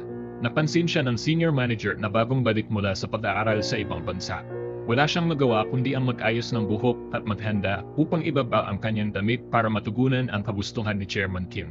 Nang makita ito, naalala ni Minjun ang kanyang yumaong kapatid na babae. Parang ganito rin ang pinagdadaanan ng kapatid ni Minjun kay Chairman Kim. Dahil sa galit, pagkasuklam at lungkot, mabilis na tumakbo si Minjun sa banyo upang magsuka. Bumalik kay Hira at nalaman na ang tinutukoy na fish market ng leader ay isang lugar kung saan ang mga tao ay itinuturing na parang isda na ipinasya ng ibang tao. Naging isda si Hira sa mata ng mga baliw na tao. Ngunit hindi siya dinala roon upang maglingkod, kundi upang pag-isahan siya at kunin ang kanyang mga organs. Si Yeon-sung ay nakaupo sa ibaba, labis na nag-aalala. Ang galit ni Hira ay isang biro lamang sa mga mata ng mga tao roon. Ngunit hindi sila nakatawa ng matagal dahil dumating ang mga pulis. Biglang nag-off ang mga ilaw at nabasag ang salamin na pinto. Pumasok ang mga Ryot Police at inaresto ang lahat upang iligtas si Hira. Ngunit nang maalis ang mga tali kay Hira, hindi siya tumakbo kundi dumiretso sa istante. Napag-alaman na siya pala ay nagla-livestream ng kanyang revenge program. Ang loan company ay isang loan shark gang na nagbebenta ng mga tao para sa kanilang mga organs. Inaresto ang boss, ngunit patalino ito kaya nanatili siyang tahimik hanggang dumating ang abogado. Kailangan ipakita ng piskal ang audio recording ng kanyang mga krimen sa pagbebenta ng mga human organs upang bigyan ng pera ang kanyang mga tauhan. Nangyari ito dahil si Yeon-sung ay lihim na nag-record ng mga kasamaan ng boss noong siya ay isang spy. Sinubukan pa niyang ipaliwanag na hindi sa kanya ang recording. Ngunit ngayon, anuman ang gawin ng boss, hindi na ito magtatagumpay. Samantala ang sekretarya ni Chairman Kim ay nagbigay kay Chairman Kim ng larawan ng isang babae. Sinasabing ito raw ang kapatid ni Minjon at binigyan siya ng payo na mag-ingat kay Minjon. Akala ng lahat na nawawala ang kapatid ni Minjon sa paglubog ng barko ng mga refugee. Ngunit sa katotohanan, nakalimutan niya ang kanyang tiket sa tren at bagong ID, kaya't na-miss niya ang tren at nakaligtas siya. Ngunit hindi siya nagpakita dahil natatakot siya sa mga tao ni Chairman Kim. Tinutupad ni Hira ang kanyang pangako na ipagtanggol ang batang nasa convenience store dahil hindi siya umutang, kundi ito ay kabayaran sa pagkamatay ng kanyang ama sa trabaho na dapat bayaran ng insurance company. Ang revenge channel ni Hira ay naging matagumpay din, may mga reporter na nais iparating ang isyong ito sa istasyon. Ngunit natatakot ang pamunuan na ma-offend si Chairman Kim at ang direktor, kaya't ipinagbawal nila ang pagpapalabas ng programa. Upang ipagdiwang ang tagumpay na ito, lumabas si Hira at ang kokonan ni Minjon para mag-inuman. Ngunit mukhang hindi magkasundo si Yeon-sung at ang sekretarya ni Minjon. Hindi kumakain ng maanghang na pagkain si Minjon, ngunit pinakain siya ni Yeon-hae ng isang piraso ng maanghang na nagpasimulang mag-ubo sa kanya. Si Hira, na may malasak ay kumuha ng honey water para sa kanya, na nagpasimulang mag-isip si Yeon-hae na baka magkasama sila ni Minjon sa hinaharap.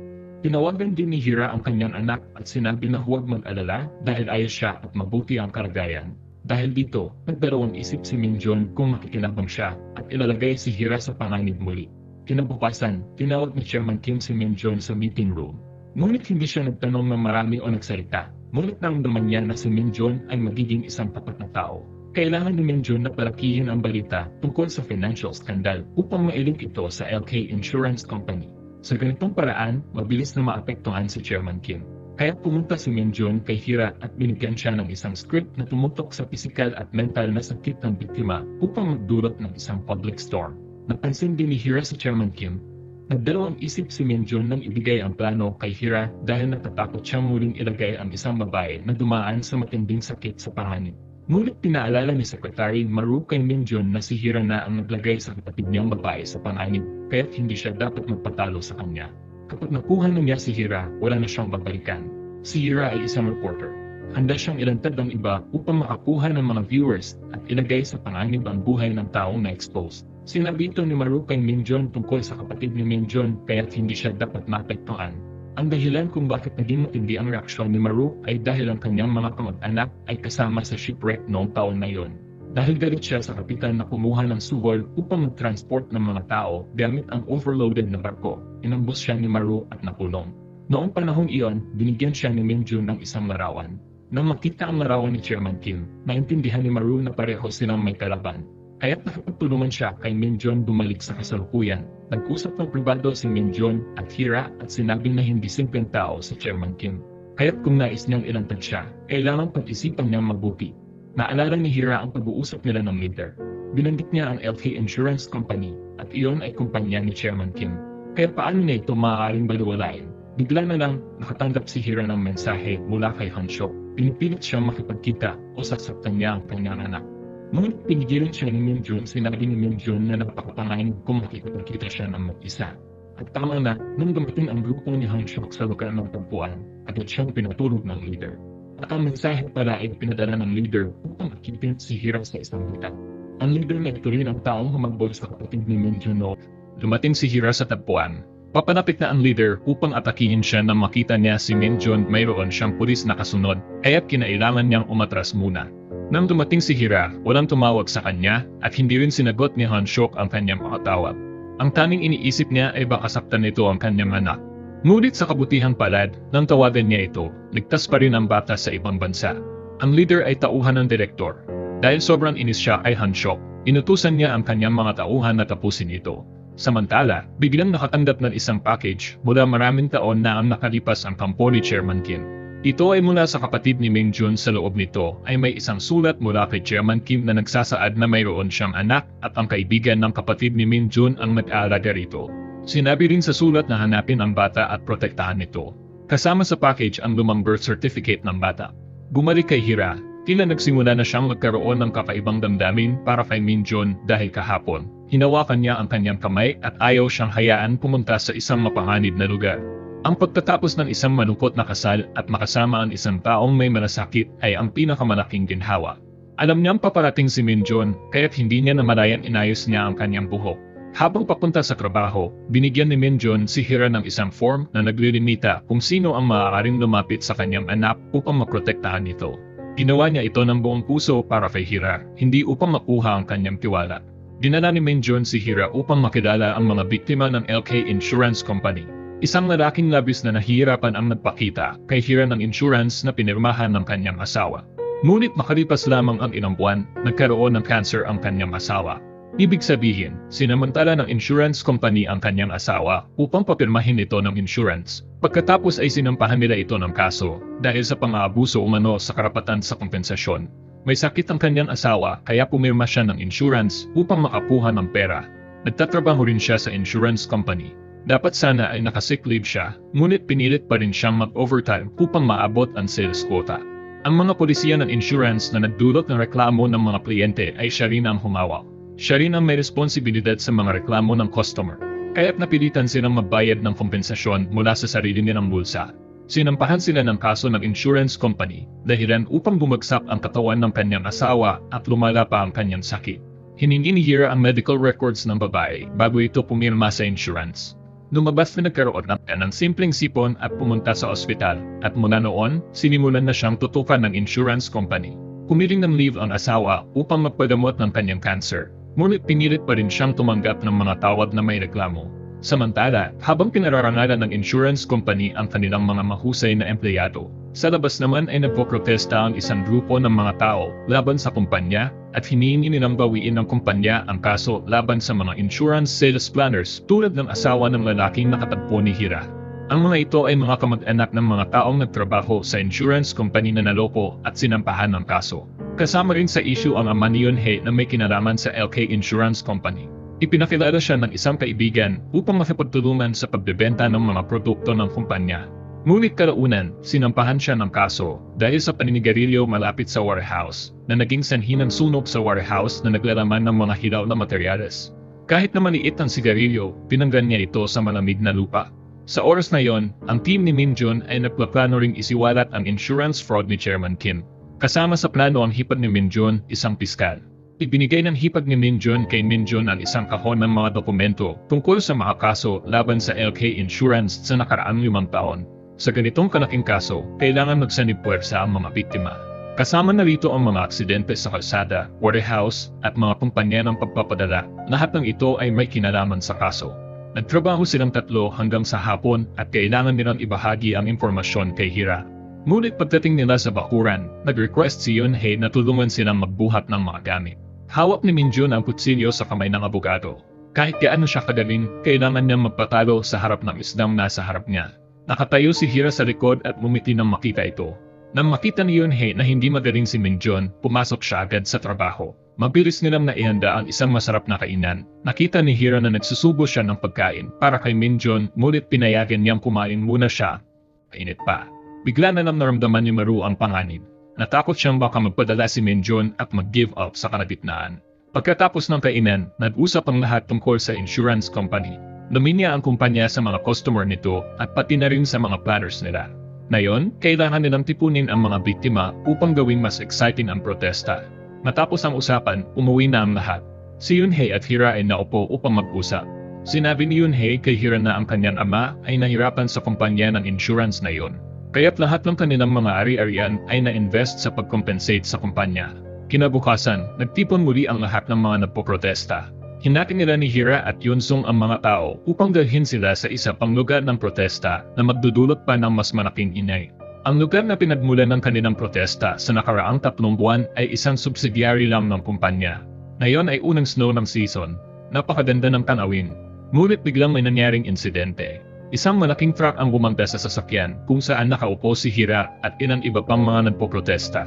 Ang salarin ay walang iba kundi ang leader. Tumilapon ang sasakyan at ang lahat ng naroon ay nasa critical na kalagayan. Dumating si Yunhei at Yunsung sa tagpuan, ngunit hindi pa rin nila nakita si Hira. Kaya't labis silang nag-aalala. Nakatanggap ng balita si Min Jun na si Hira ay nasa emergency room. Kaya nagmadali siyang sumakay ng taxi papunta roon. Hindi niya alam kung kailan nagsimulang mag-alala siya tungkol sa kanya. Nang makita ni Min Jun ang mga inosenteng nagpoprotesta na nawalan ng buhay, hindi niya maiwasang makaramdam ng pagkabigo. Naisip niya kung ito ba ay dahil gusto niyang baguhin ang lugar kung kaya't sila ay napilitan magdusa ng kamatayan. Makalipas ang ilang sandali, dumating din sina Yunsung at Yunhei. Walang makakaasahan na magiging ganoon kadelikado ang mga pangyayari. Sinimulan ni Yunhei at Yunsung na maghanap ng ebidensya laban sa masamang tao na umatake sa kanila. Dahil sa dashcam ng kanilang kotse, natuklasan nilang ang sasakyan ng kumpanya ng mga loan shark. Napagtanto nila na hindi pa tapos ang kaso. Pagbalik nila sa direktor, nalaman nila na determinado itong kunin ang pangunahing kumpanya ng kanyang ama, hindi para sa kapangyarihan, kundi para maghiganti sa ina niyang inaabuso at sa walang pusong ama. Isang araw at isang gabi ang lumipas at hindi pa rin nagigising si Hira. Nang makabawi siya ng lakas, buong patungo sa libing ng asawa. Ang kanilang pamilya ay labis na naghihirap hanggang inisip ni Hira na palalakihin nila ang protesta at magdudulot ng kamatayan ng asawa. Dahil dito, hindi na iwasan ni Hira na makaramdam ng matinding paghihirap. Bago siya malagay sa koma, nakita niya ang mukha ng pumatay, kaya agad siyang tumakbo papunta sa kumpanya ng mga loan shark. Hindi pa rin ito isinara dahil ang mga nahuli ng pulis ay hindi naglakas loob na aminin na nagtatrabaho sila sa kumpanya. Hindi nagpanik ang leader na makita niyang tumatakbo sina Min Jun at Hira. Sa halip, ang kanyang ugali at tono ay napaka-arrogante, kaya naman nainis si Min Jun at sinumpok siya. Pinagdusa niya ang pamilya ng biktima ng labis at ang kasuklam-suklam na ugali ng leader na magpadala pa ng nota ng pagkolekta ng utang at magdemanda. Dahil dito, napalugod si Hira at nagkasakit muli. Ngunit sa totoo lang, ang direktor ang nasa likod ng lahat ng ito. hindi niya hahayaan na may makagambala sa kanyang kumpanya. Kinailangan ni Minjun na makipaglaban sa LK Insurance Company habang nagtatrabaho para kay Chairman Kim at sa direktor. Ngayong araw, nang bumisita si Minjun kay Chairman Kim, ipinakita ni Chairman Kim ang liham na ipinadala ng kapatid niya kay Chairman Kim at isang larawan ng bata.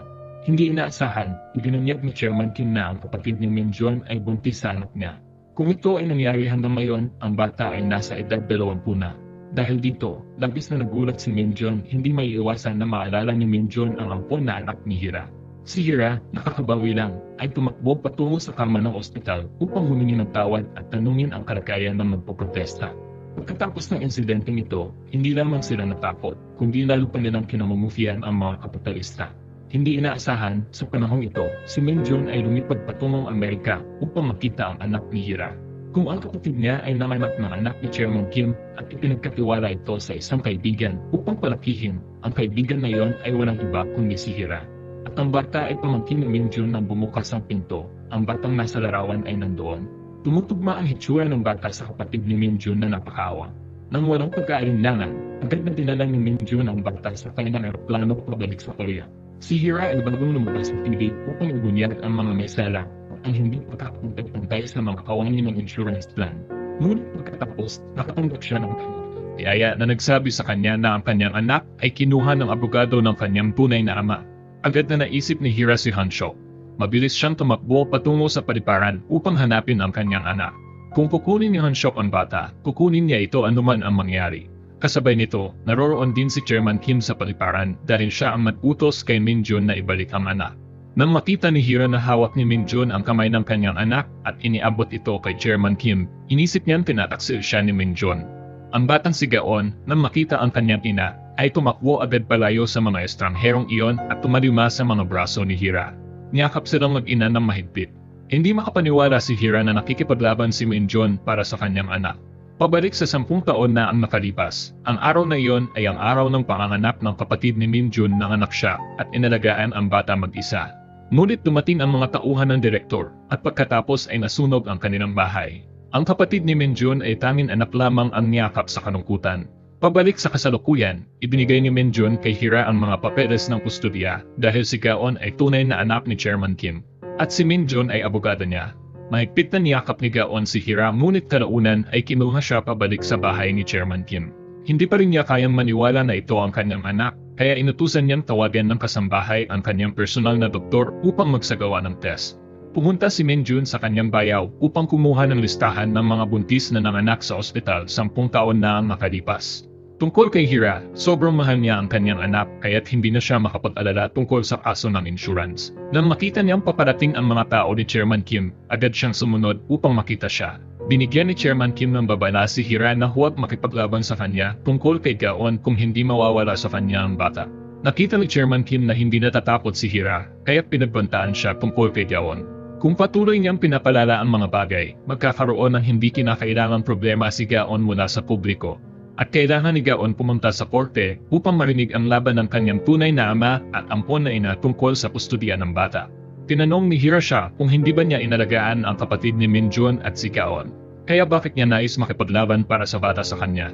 Ngayon, agad ipinakita ni Chairman Kim sa kanya ang diary ni Gaon na pag-alaman na ang bata ay alam na hindi siya tunay na ina ni Hira.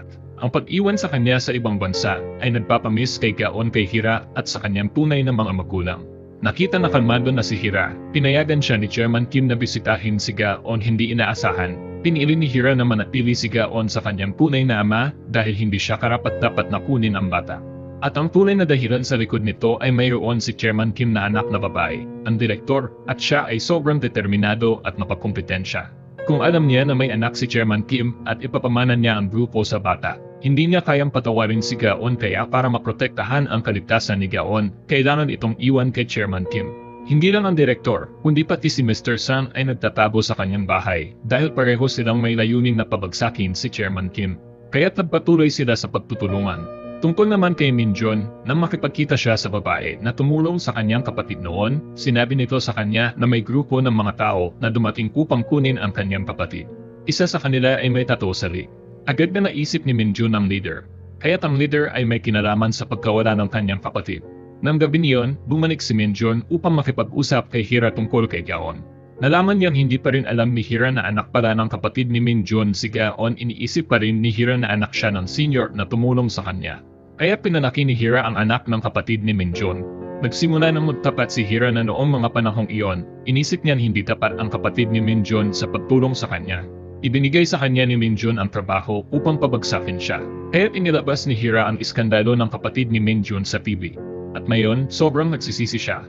Nang malaman niyang may anak pala ang kapatid ni Min Jun, naalala ni Hira ang kanyang sariling nawalang anak. Kaya't pumayag si Hira sa hiling ng kapatid ni Min Jun na tulungan siyang palakihin ang bata. Naunawaan ni Min Jun ang paghihirap ni Hira. Kaya't mahinahon niyan inilagay ang kanyang kamay sa balikat ni Hira upang komportahin siya.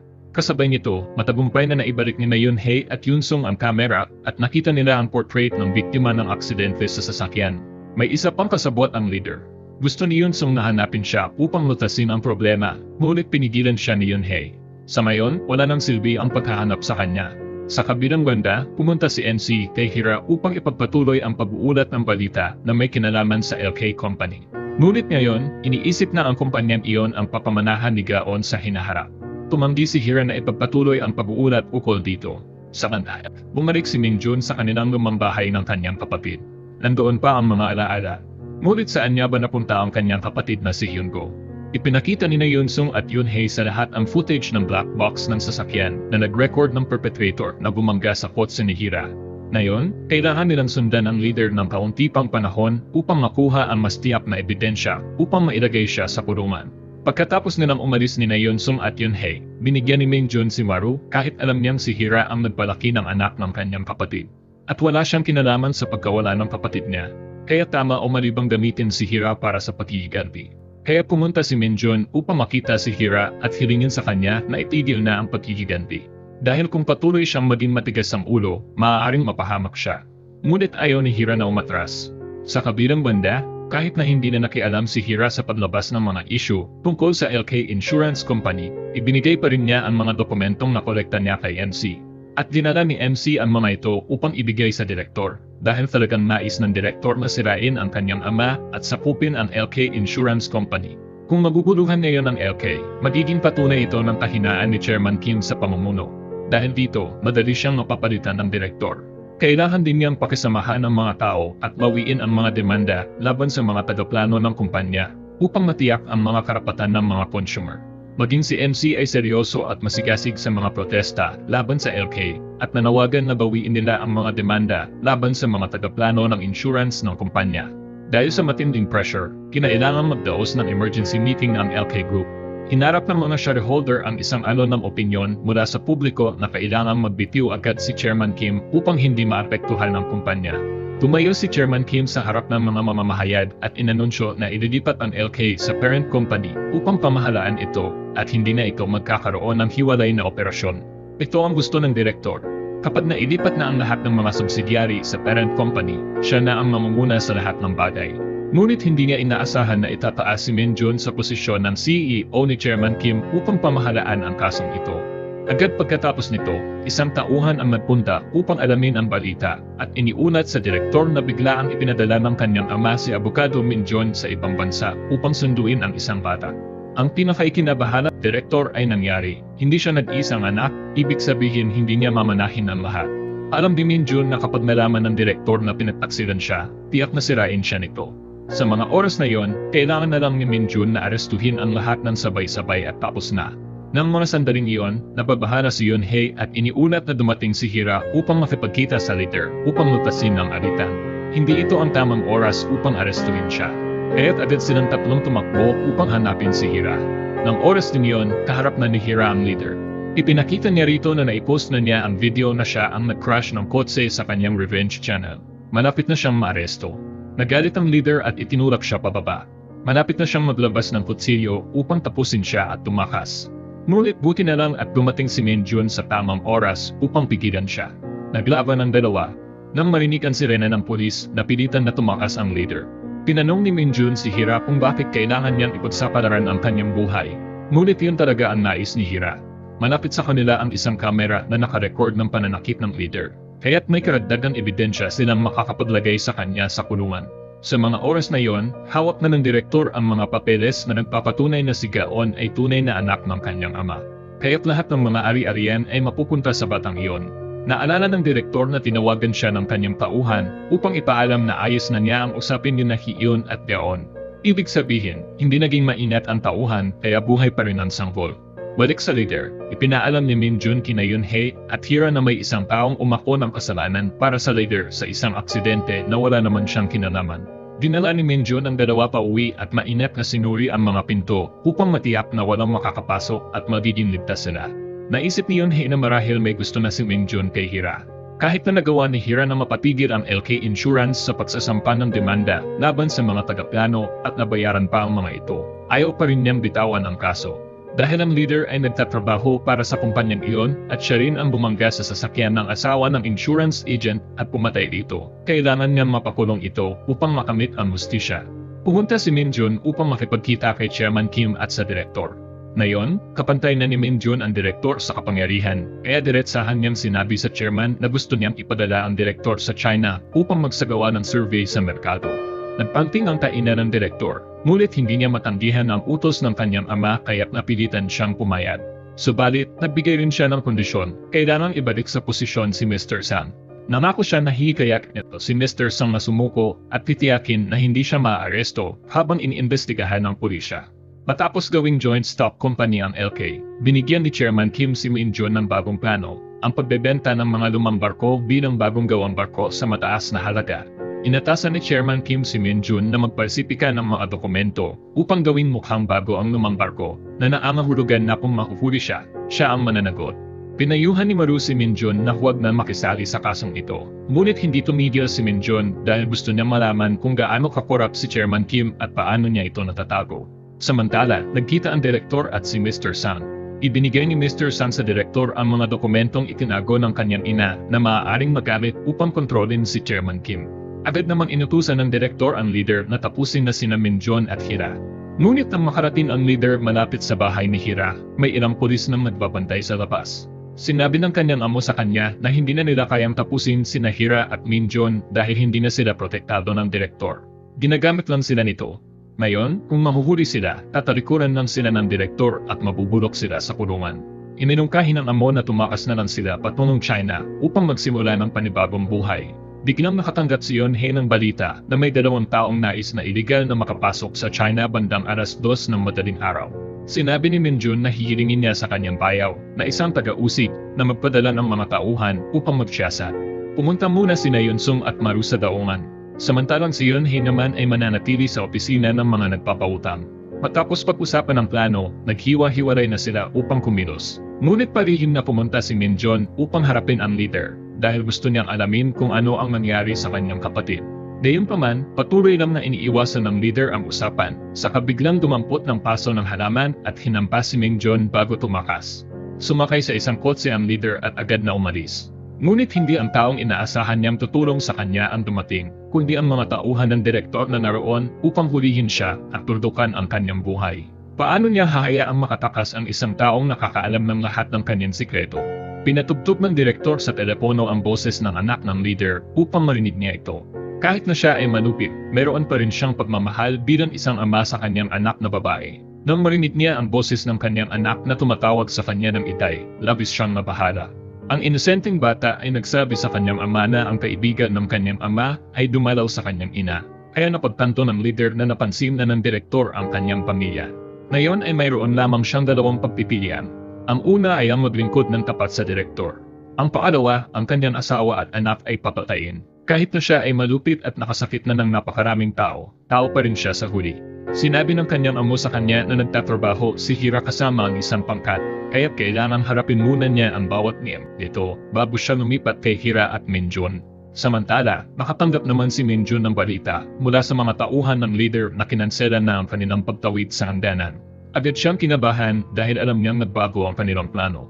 At tama nga siya, hindi nagtagal siya at ang ilan pa ay inaresto. Si Yunhei naman ay nakaupo sa kotse at nakalimutan ilok ang pinto, dahilan upang matagumpay na makapasok ang leader.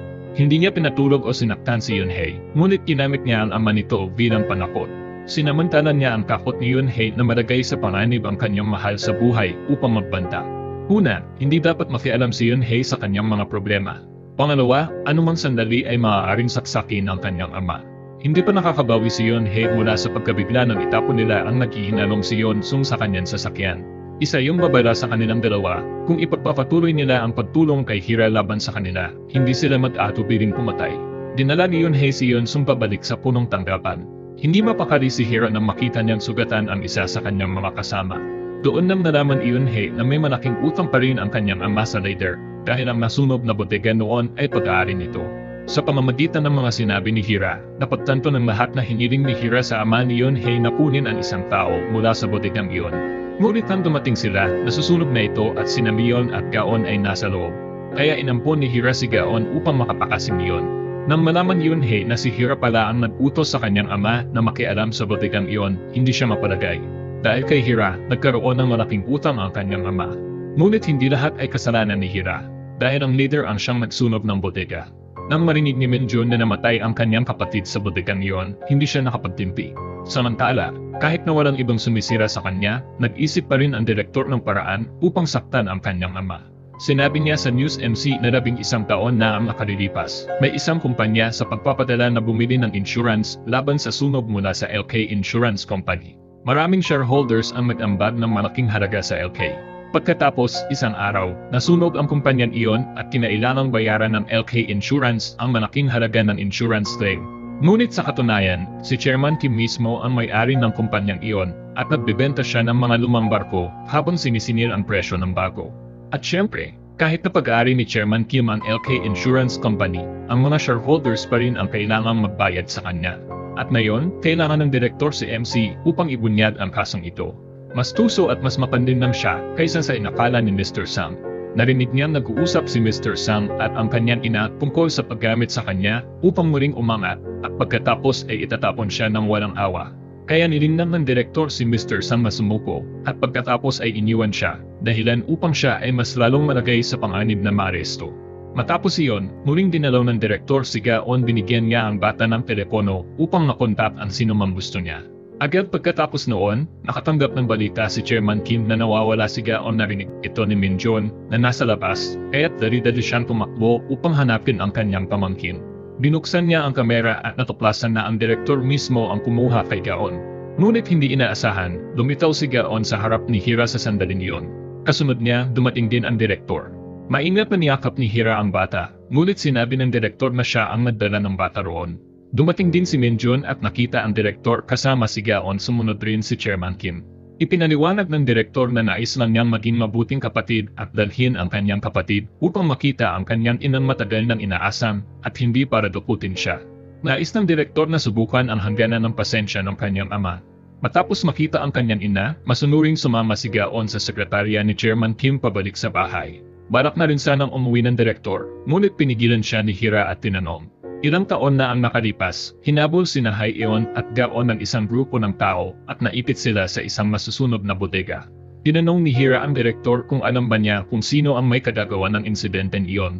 Sa una, tila nag-alala ang direktor, ngunit kalaunan ay kalmado niyang tinanong kung alam na ito ng kanyang ama. Pagkatapos, nangako siya kay Hira na kung mayroon siyang mapukuhang impormasyon, ipapaalam niya ito sa kanya at saka siya umalis. Tinanong ni Chairman Kim si Minjun kung bakit siya naroroon. Buti na lang at naalala ni Minjun na ang kanyang law office ay nasa ikatlong palapag, kaya ginamit niya yon bilang dahilan upang itanggi ang kanyang kaugnayan kay Hira. Umalis si Chairman Kim nang hindi na masyadong nag-usisa. Samantala, may natagpo ang tracking device sa ilalim ng sasakyan ng tauhan ng direktor. Dahil dito, napagtanto ni Minjun at Chairman Kim na kasama nga niya si Hira. Bumalik si Chairman Kim sa kanyang opisina, ngunit hindi niya maiwasang pag-isipan ang kwento ni Hira. Nagtanong siya sa sarili kung talagang kayang gawin ng kanyang anak ang ganoong kalupit na bagay. Sinubukan ng kanyang anak na patayin ang babaeng nagsilang sa kanyang sariling anak. Kaya agad niyan inutusan ang kanyang mga tauhan na maghanap ng impormasyon tungkol sa mga bodegang dating pagmamay-ari ng direktor na nasunog 11 taon na ang nakalipas. Kasabay nito, ipinakita ni Maru kay Minjun ang listahan ng mga bodegang pag-ari o nirentahan ng leader. Gusto ni Minjun na alamin kung buhay o patay na nga ba ang kanyang kapatid sa sunog na iyon. Bukod dito, hindi na rin niya nais na samantalahin si Hira. Ngunit handa na siyang ibunyag ang kanyang tunay na pagkatao. Binigyan siya ni Hira ng regalo bilang pasasalamat sa pagtulong nito sa kanya noon. Dahil dito, mas lalo niyang naramdaman ang bigat ng kanyang konsensya at matinding hiya. Pagkatapos, pumunta si Hira kay Yunhei upang humingi ng tawad sa abalang na idulot niya sa ama ni Yunhei. Ngunit hindi sinisi ni Yunhei si Hira dahil lahat ng ito ay pakana ng leader at hindi kasalanan ni Hira. Hindi ito ang tamang panahon upang sila'y maglayo, kundi ang magkaisa laban sa masasamang tao. Samantala, naraman din ng direktor na ginamit ng leader ang kanyang bodega upang hina ng danyos ang ama ni Yunhei. Ngunit hindi niya nagawang hawakan si Namion at gaon ng investigarin ang direktor at natuklasang anak pala ng leader si Yunhei, kaya may kaugnayan si Yunhei kay Hira. Kaya kailangan niyang pagsama-samahin silang lahat bago tuluyang ayusin ang sitwasyon. Sa panig ni Hira, sinimulan nila ni Yunhei at ng ama ni Yunhei ang muling pagbubukas ng kaso ng sunog sa lumang bodega upang investigahan ang krimen ng leader at bawiin ang perang dapat ay para sa ama ni Yunhei. Napagtanto nilang maaaring hindi talaga ang leader ang may-ari ng bodega, kundi ibang tao. Samantala, sa kampo ng leader at ng kanyang amo, mayroon silang espiya sa grupo ni Hira, si Yun-song. Sa katotohanan, wala siyang balak na ipagkanulo ang grupo. Ngunit nang malaman ng mga kalaban na gusto niya si Yunhei, ginamit nila ito laban sa kanya at tinakot siyang papatayin si Yunhei. Pinilit siyang akitin si Minjun upang makipagkita sa kanila at kunin ang mga dokumentong may kaugnayan sa kanila mula kay Minjun.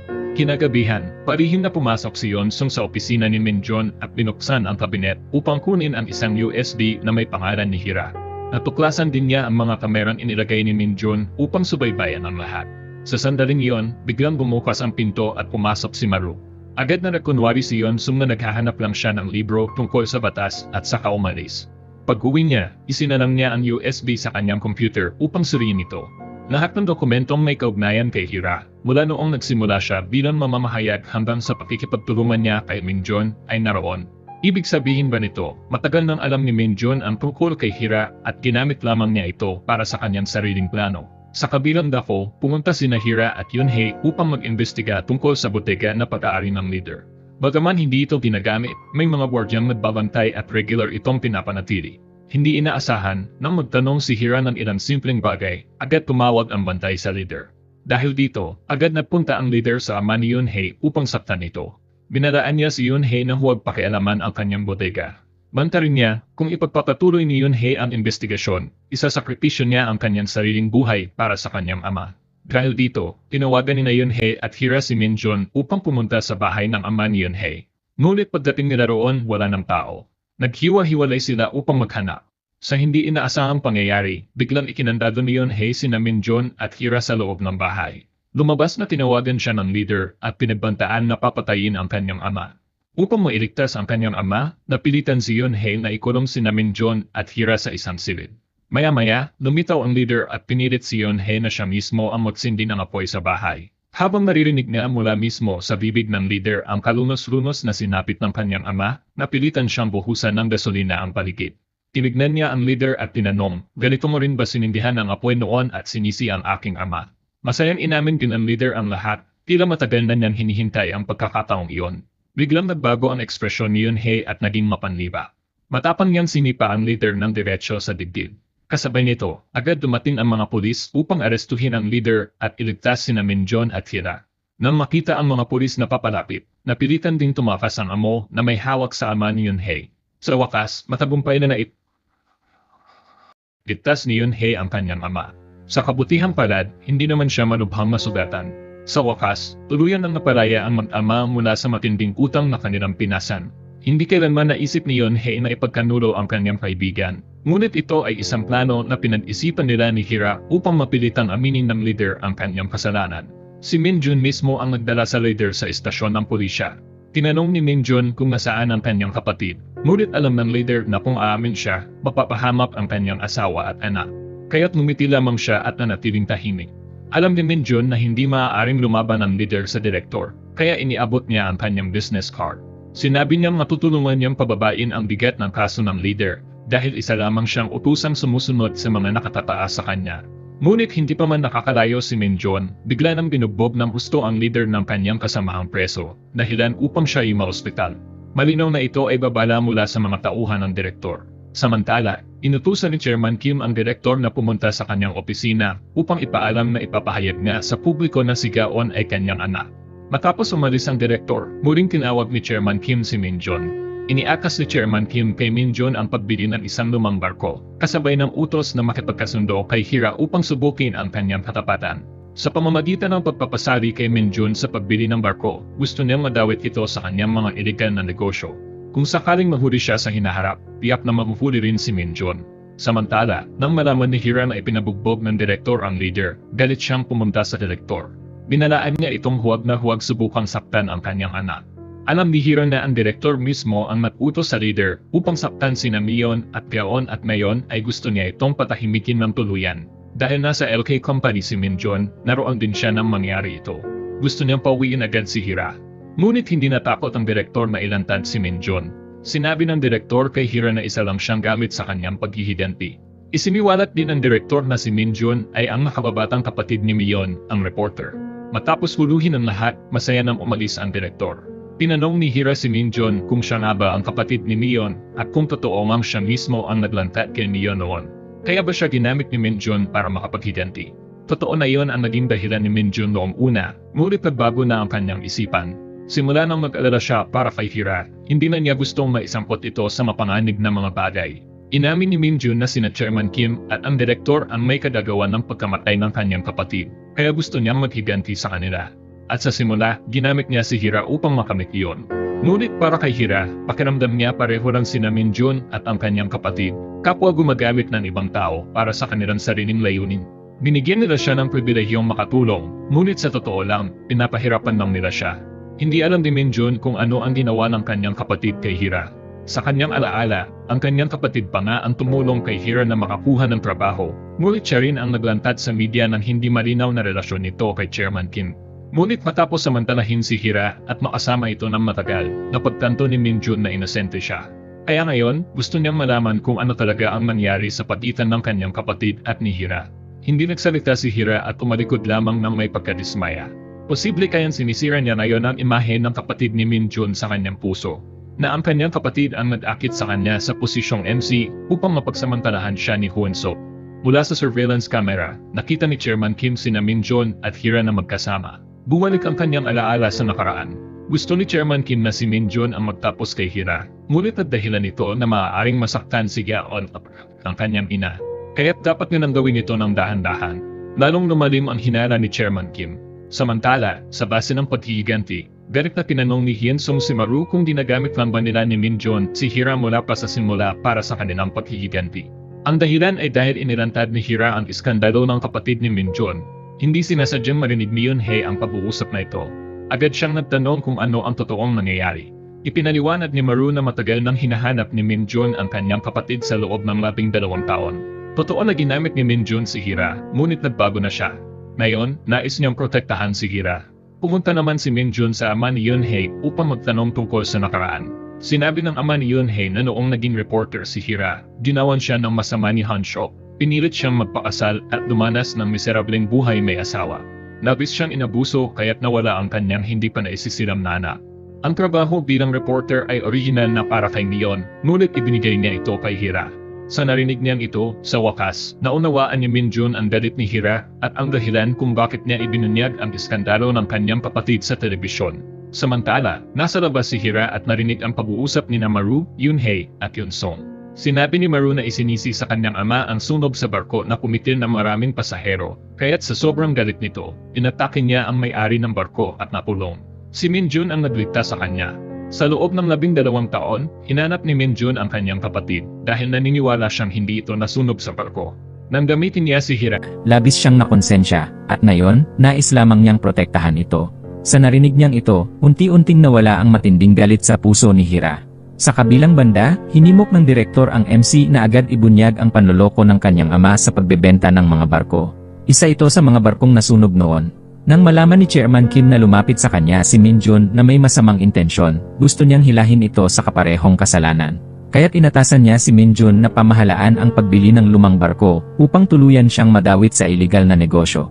Alam ni Min Jun ang plano ni Chairman Kim, ngunit upang malaman ang kinaroroonan ng kanyang kapatid at maipaghiganti ito, hindi siya nagdalawang isip na isugal ang kanyang sarili. Habang tuwang-tuwa si Chairman Kim, iniulat naman sa media na ang may-ari ng kumpanyang pandagat na nakasiguro sa LK ng halagang 600 bilyong won ay may malapit na kaugnayan kay Chairman Kim, ang chairman ng LK. Kompensasyon ba o pera ang dahilan?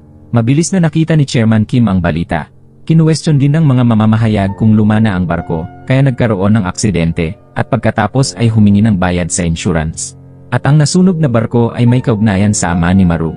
Kaya't si Maru, Yunhee, at Yunsung ay nagtungo upang hanapin ang taong nagbaklas ng barko. Ngunit nakita ni Chairman Kim ang kanilang mga larawan sa pantalan, kaya inisip niyang sila ang may kagagawa ng insidenteng ito. Nang malaman niyang may kaugnayan ang mga ito kay Hira, lalo niyang ginustong patayin si Hira. Sa mga sandaling iyon, binuksan ni Gaon ang pinto at pumasok upang tanungin ang kanyang ama kung maaari siyang lumabas kasama ang kanyang ina sa katapusan ng linggo. Kalma namang sinabi ni Chairman Kim sa kanyang Sekretarya na ilabas ang kanyang anak.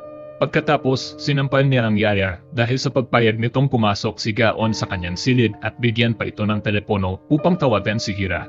Nang makita ni Gaon ang pananakit sa yaya, agad siyang pumasok upang ipaliwanag na ang direktor ang nagbigay sa kanya ng telepono. Malamig na sinabi ni Chairman Kim kay Gaon na hindi na siya maaaring lumabas kasama ang sinuman o pumunta kahit saan.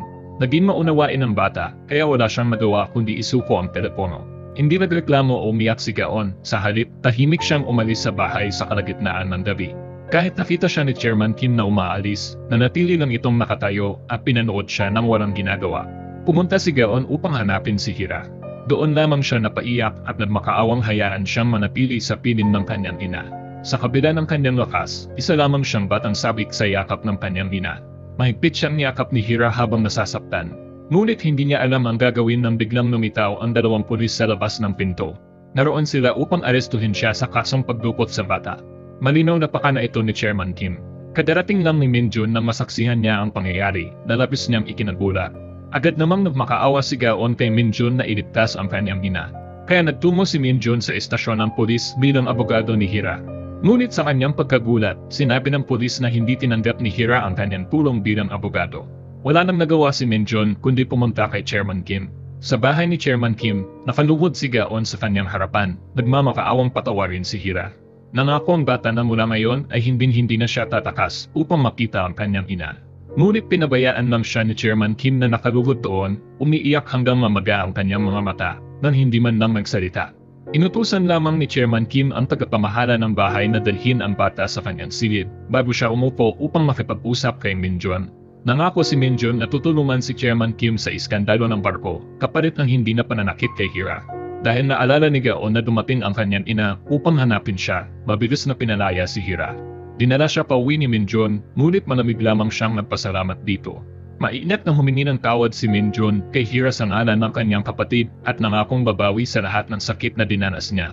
Sa narinig, agad niyang hiniling kay Min Jun na ibalik ang kanyang anak dahil alam niyang hindi masaya si Gaon sa kanyang tunay na ama.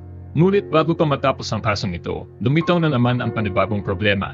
Biglang sinalakay ng pulisya ang law office ni Min Jun upang arestuhin si Maru sa paratang na pagpapakalat ng maling impormasyon at maling pagbibintang sa kumpanya ng pagpapadala ng barko at sa LK Insurance Company.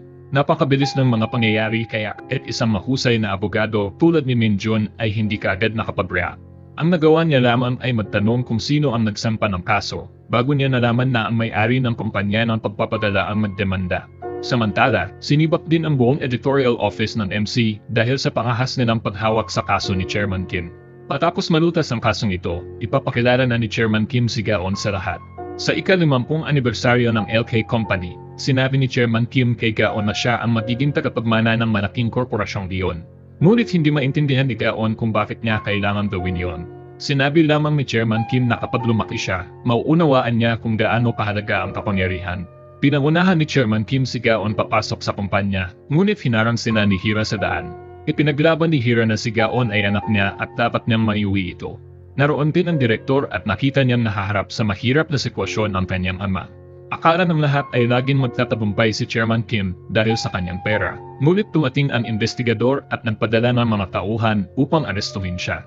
Pinaghihinalaan nilang may kaugnayan si Chairman Kim sa sunog ng barko 11 taon na ang makalipas at sa katiwalian sa insurance money. Dumating din si Min Jun sa mga sandaling iyon at nagsabing siya mismo ang magiging saksi sa pagbili ni Chairman Kim ng isang barkong may mababang kalidad. Matagal na niyang hinintay ang araw na ito. Dinala si Chairman Kim habang nanonood ang direktor na may mapanuksong ngiti sa kanyang mukha. Samantala, yakap-yakap ni Hira ang kanyang anak.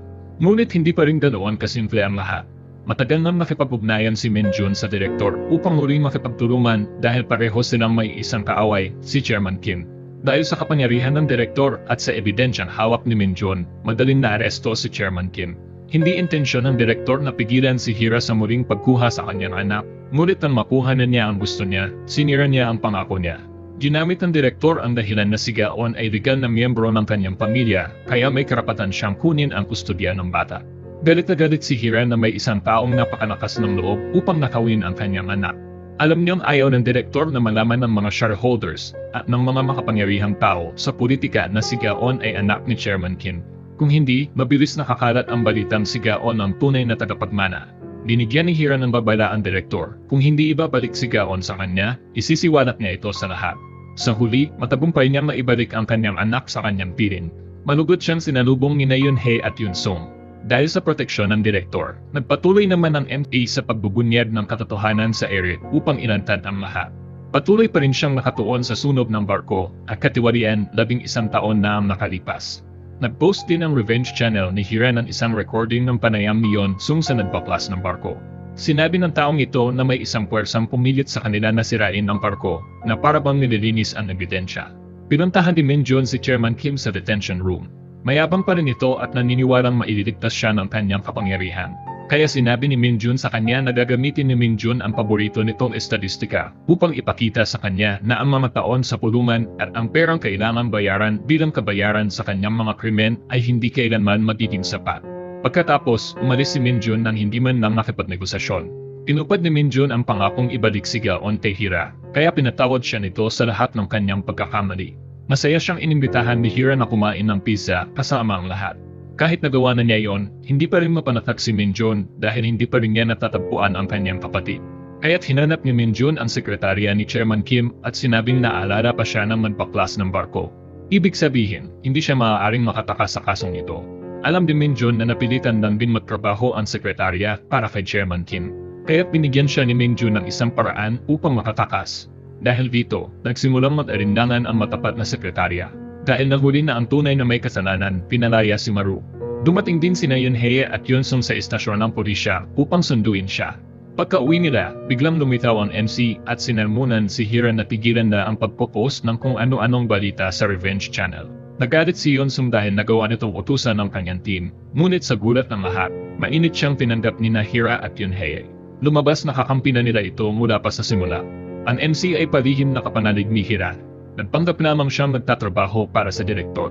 Tulad ni Hira, kinamumuhian niya ang kasamaan at pang-aapi. Sumunod siya sa direktor upang unti-unting pabagsakin si Chairman Kim. Kaya naman, ang direktor mismo ang nagbigay ng mga dokumento tungkol sa pandarayan ng insurance ng kumpanya ng barko. Labis na kinamuhian ng direktor ang kanyang ama kaya't nang makulong ito, bumisita siya rito upang laitin ito. Sinabi niyang hindi na ito kailanman makakalaya. Ngunit malakas lang natawa si Chairman Kim at iginiit na siguradong lalaya siya. Pagkatapos, binalaan niya ang kanyang anak na kung malalaman niyang may kinalaman ito sa pagkawala ng ina ni Gaon, hindi niya ito mapapatawad. Nanatiling tahimik ang direktor at hindi sumagot. Pagkalabas niya ng selda, may isang lalaking dumaan sa kanya at pumasok upang bisitahin si Chairman Kim na agad niyang ikinabahala. Nang malaman niyang isa itong kongresista mula sa isang malaking partidong tumatakbo bilang pangulo, napagtanto niyang malapit nang makalaya ang kanyang ama. At tama nga siya, hindi nagtagal, lumabas si Chairman Kim ng mayabang. Kahit galit ang direktor, hindi siya nangahas na magsugal pa. Nang malaman niyang malapit nang magising ang pinuno, agad siyang nagpadala ng tao sa ospital upang unahan siya at patahimikin ito. Nang dumating si Minjun, huli na ang lahat. Matagumpay ang plano ng direktor, ngunit hindi siya lubusang masaya. Napag-araman ng kanyang mga tauhan na iniimbestigahan na si Chairman Kim at iniatas na ng Ministry of Justice ang pagkawala ng ina ni Gaon bilang isang kaso ng pampatay. Kung ganoon, mabilis siyang mabubunyan. Samantala, masaya pa rin kasama ni Gaon si Hira. Magkasamang nanonood ng TV sina Hira at ang kanyang anak nang marinig nila ang balita na natagpuan ng pulisya ang ilang kalansay ng mga biktima ng sunog sa tren 11 taon na ang nakalipas. Kasama sa mga ebidensya ang ID card ng tunay na ina ni Gaon, si Hira. Labis na nagulat si Hira sa narinig kaya't agad siyang sumakay ng taxi papunta sa istasyon ng pulisya. Sa oras ding iyon, nandoon din si Minjun upang kunin ang mga gamit ng kanyang kapatid. Habang tinitingnan ang bawat isa sa mga ito, hindi niya mapigilan ang kanyang emosyon at namula ang gilid ng kanyang mga mata. Samantala, sa bahay, sina Yun Hei at Yun Sung lamang ang nagbabantay kay Gaon. Ngunit umalis din sandali si Yun Hei upang bumili ng merienda. Ang nakakatakot ay personal na dumating si Chairman Kim upang kunin si Gaon pagbalik ni Yun-hye. Narinig niya kay Yeon-sung na dumaan lang si Chairman Kim at kinuha si Gaon.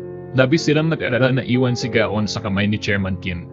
Gusto niyang ipakita ang kanyang anak sa lahat, ngunit isang aksidente ang naganap.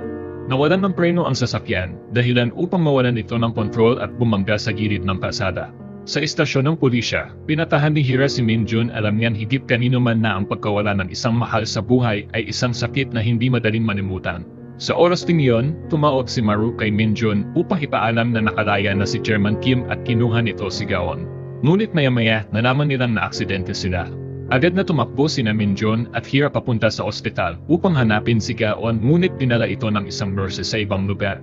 Nang magtanong sina Min-jun at Hira, nalaman nilang ililipat sina Gaon at Chairman Kim sa isang pasilidad ng ospital na pagmamay-ari ng LK Group. Agad na kinwestiyon ni Min-jun kung sino ang nagbigay ng pahintulot para gawin ito. Pagkatapos, lumitaw ang direktor at sinabing sila ay kanyang pamilya, kaya may karapatan siyang gawin ito. Dahil sa sobrang galit, sinampal siya ni Hira sa mukha.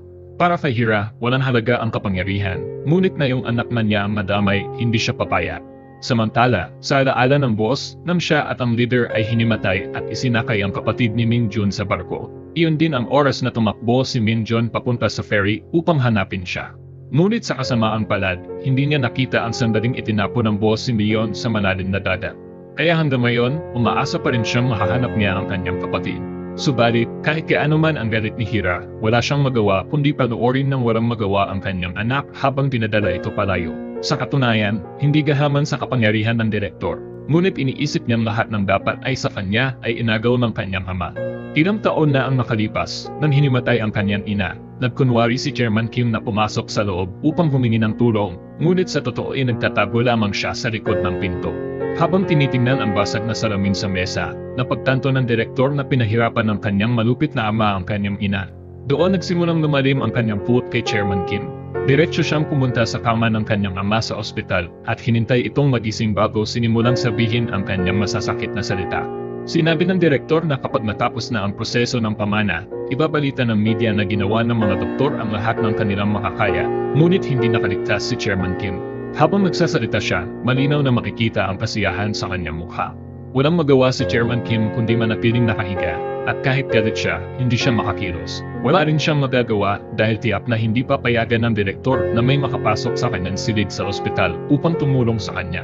Tama na, pagdating nila Min-jun at Hira, inarang sila ng gwardiya sa gate at sinabing bawal ang sinuman na pumasok.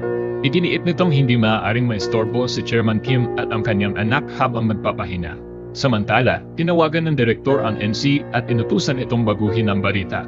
Dahil malapit na niyang makuha ang LK Company, hindi siya maaaring madawit sa iskandalo ng lumang barko. Gusto ng direktor na gawing peke ang lahat ng balitang may kaugnayan sa LK. Kahit naiinis ang MC, napilitan siyang umiti at nangakong tatapusin ang trabahong ito. Mabilis na kumalat ang balitang itinanggi ng direktor, na pansamantalang chairman ng LK Group, ang mga lumabas na peking balita tungkol sa kumpanya, mga nakaraang araw. Dahil dito, nainis si Yeon-sung at pinatay ang TV. Totoo ngang parang niloloko lang ng media ang publiko dahil sinusulat nila kung ano lang ang gusto nila. Pumunta ang MC upang makita ang lahat at sinabi niyang malapit na siyang gumawa ng opisyal na ulat upang tuluyang pasinumalinan ang mga chismis tungkol sa direktor. Ngunit hindi hahayaang magpatuloy ang broadcast sa paraang gusto ng direktor. May plano ang MC, gagawa siya ng peking script para basahin ng direktor. Ngunit kapag nagsimula na ang live broadcast, papapasukin niya sina Min-jun at Hira sa air upang ilantad ang direktor. Subalit, bago nila maisagawa ito, kailangan mahanap muna ni Min-jun at Hira ang boss. Kung hindi, maaaring mapatay din siya ng direktor. Nang makita sila ng boss, bigla itong kumuha ng kutsilyo at tumakbo. Hinabol siya ni Min-jun, ngunit pinigilan siya ni Hira. Alam niyang natataranta si Min-jun at maaaring gumawa ng delikadong hakbang.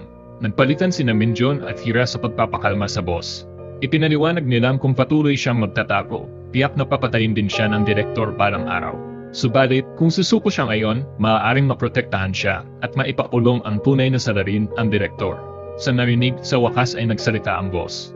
Tinanong niya kung paano nila lalabanan ang direktor.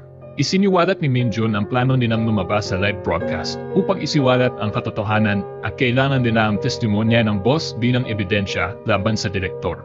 Pagkatapos, umalis sina Min-jun at Hira upang bigyan ng oras ang boss na makapag-isip. Pag-uwi nila, ibinunyet ni Yunhei kay Hira kung paano sila makakapasok sa ospital ng LK. Sinabi niyang matagal na niyang minamanmanan ang lugar at napansin niyang regular itong bumibili ng pagkain mula sa isang mag-asawang nagtitinda ng grocery. Ayon kay Yunhei, pumayag ang mag-asawa na tulungan sila makalusot sa ospital. Ngunit may isang problema, dahil sinampal ni Hira ang direktor, siguradong agad siyang makikilala ng mga nurse. Kaya naisip ni Yunhei na siya ang unang papasok upang magmasid. Nag-alala si Yunsum sa kaligtasan niya kaya sumama rin siya. Nagkubli ang dalawa sa karito ng pagkain at nakapasok sa ospital. Nagpanggap si Yunhei bilang nurse at tinulak ang kariton, habang palihim namang kinukulan ng video ang loob ng ospital. Siya at ang asawa ng nagtitinda ng pagkain ang nag-abot ng pagkain sa mga bordya upang dalhin sa mga silid ng pasyente. Sa tuwing may bumubukas na pinto, pasimpleng sumisilip si Yunhei upang hanapin ang silid ni na Chairman Kim at Gaon. Sa wakas, nakita niya si Gaon, ngunit hindi siya maaaring magpakita ng kahit anong kahina-hina ng kilos, kaya't nagkunwari sila na isa siyang padalinis.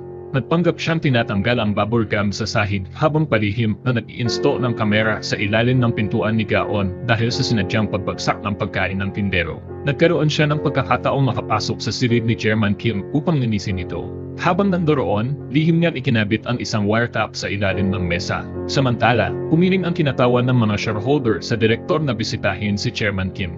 Halata na hindi sila sang-ayon sa pagpapanatili niya sa posisyon bilang Pangulo. Hindi nagtagal, nakatanggap ng balita sina Min Jun at Hira na balak tumakas ni Mi Jin, ang sekretarya ni Chairman Kim, patungong ibang bansa. Agad silang nagmaneho upang hanapin siya. Hininto ni Min Jun si Mi Jin at tinanong kung may kinalaman siya sa aksidente. Dahil nang magising ang driver, sinabi nitong nakita niya si Mi Jin sa mismong lugar ng krimen.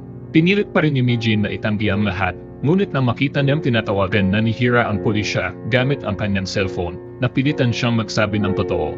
Ipinahayag ni Mi Jin na sumunod lamang siya sa utos ng direktor. Binuksan niya ang pinto ng sasakyan ni Chairman Kim at nagbigay ng pera sa isang hindi kilalang lalaki. Ngunit ang balak na niyang tumakas, hinarang siya ng mga pulis dahil ang kanyang ginawa ay nangangahulugan ng pagtulong sa isang kriminal. Sa hindi inaasahang pangyayari, nagtungo ang boss sa direktor at ginamit ang isang recording ng utos nito na patayin sina Min Jun at Hira bilang panakot. Ngunit hindi lang iyon, sa loob ng 11 taon, palihim niyang nirecord ang lahat ng utos na ibinigay ng direktor sa kanila. Ibinunyat niya kay direktor na dinanaw siya ni Min Jun at Hira at hinimok siyang tumestigo laban sa kanya. Ngunit ayaw niyang makulong, kaya humiling siya sa direktor na ihanda ang kanyang pagtakas patungong China. Ipinangako niyang hindi niya hahayaang madamay ang direktor basta't matutulungan siyang makatakas. Pagkaalis ng boss, inutusan ng direktor ang kanyang mga tauhan na isisi sa yumaong pinuno ang pagdukot sa kapatid ni Min Jun. Alam niyang duwag ang boss at hindi siya magkakaroon ng lakas ng loob upang tumestigo. Samantala, dahil sa mga nakatabong kamera, nakita ni Yunhei ang sitwasyon sa loob ng ospital. Napansin niyang mahigpit ang pagbabantay ng mga bordiya at tanin ang mga ambulansya lamang ang malayang nakakapasok at nakakalabas ng gusali. Dahil dito, nagpresenta si Maru upang magmaneho ng isang ambulansya.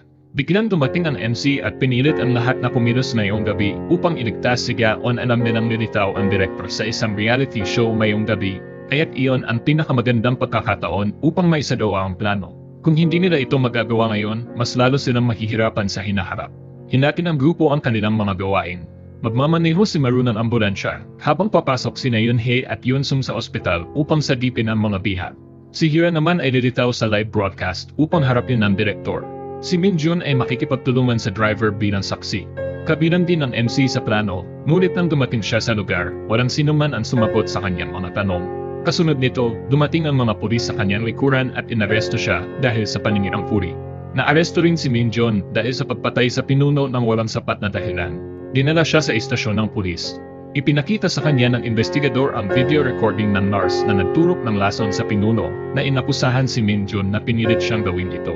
Samantala, pagtagumpay na nailabas ni Yunsum at Yunhei si Gaon, dumating din sina Hira at Maru upang kunin ang mga bodyguard. Kahit na matindi ang galit ni Maru kay Chairman Kim, napilitan siyang isama ito dahil hindi nila maaaring hayaang mamatay si Chairman Kim sa mga kamay ng direktor. Kailangan maipatakip ang mag-ama upang pagbayaran nila ang kanilang mga kasalanan. Sumakay ang lahat sa ambulansya at mabilis na umalis. Ngunit bago pa sila makalabas ng paradahan, hinarang sila ng mga sasakyan mula sa lahat ng direksyon. Bumukas ang pinto ng isa sa mga sasakyan at lumabas ang direktor na may mapanibak na ngiti sa mukha. Hindi niya pinansin ang kanyang amang nakahandusay sa ambulansya at sa halip, iniutos niya sa kanyang mga tauhan na pumasok sa loob ng sasakyan at patayin silang lahat. Nagpresenta si Yun-sung at maruna lumabas at labanan ang mga kalaban. Biglang lumitaw rin ang boss upang tumulong dahil sa kanyang konsensya. Matagal na niyang pinagsisihan ang kanyang mga nagawa. Bago pa man ito mangyari, nakapagtulungan na siya sa grupo ni Hira upang iligtas ang lahat. Samantala, nais lamang ni Yun-hee na manatili sa loob ng sasakyan upang ipagtanggol ang sarili. Ngunit binasag ng isang tauhan ng direktor ang salamin, kaya napilitan siyang gamitin ang kanyang stun gun upang maparalisa ito bago siya lumabas upang lumaban. 4 lamang sila laban sa napakaraming kalaban, tiyak na matatalo sila. Sa kabutihang palad, dumating ang mga pulis sa tamang oras upang iligtas sila.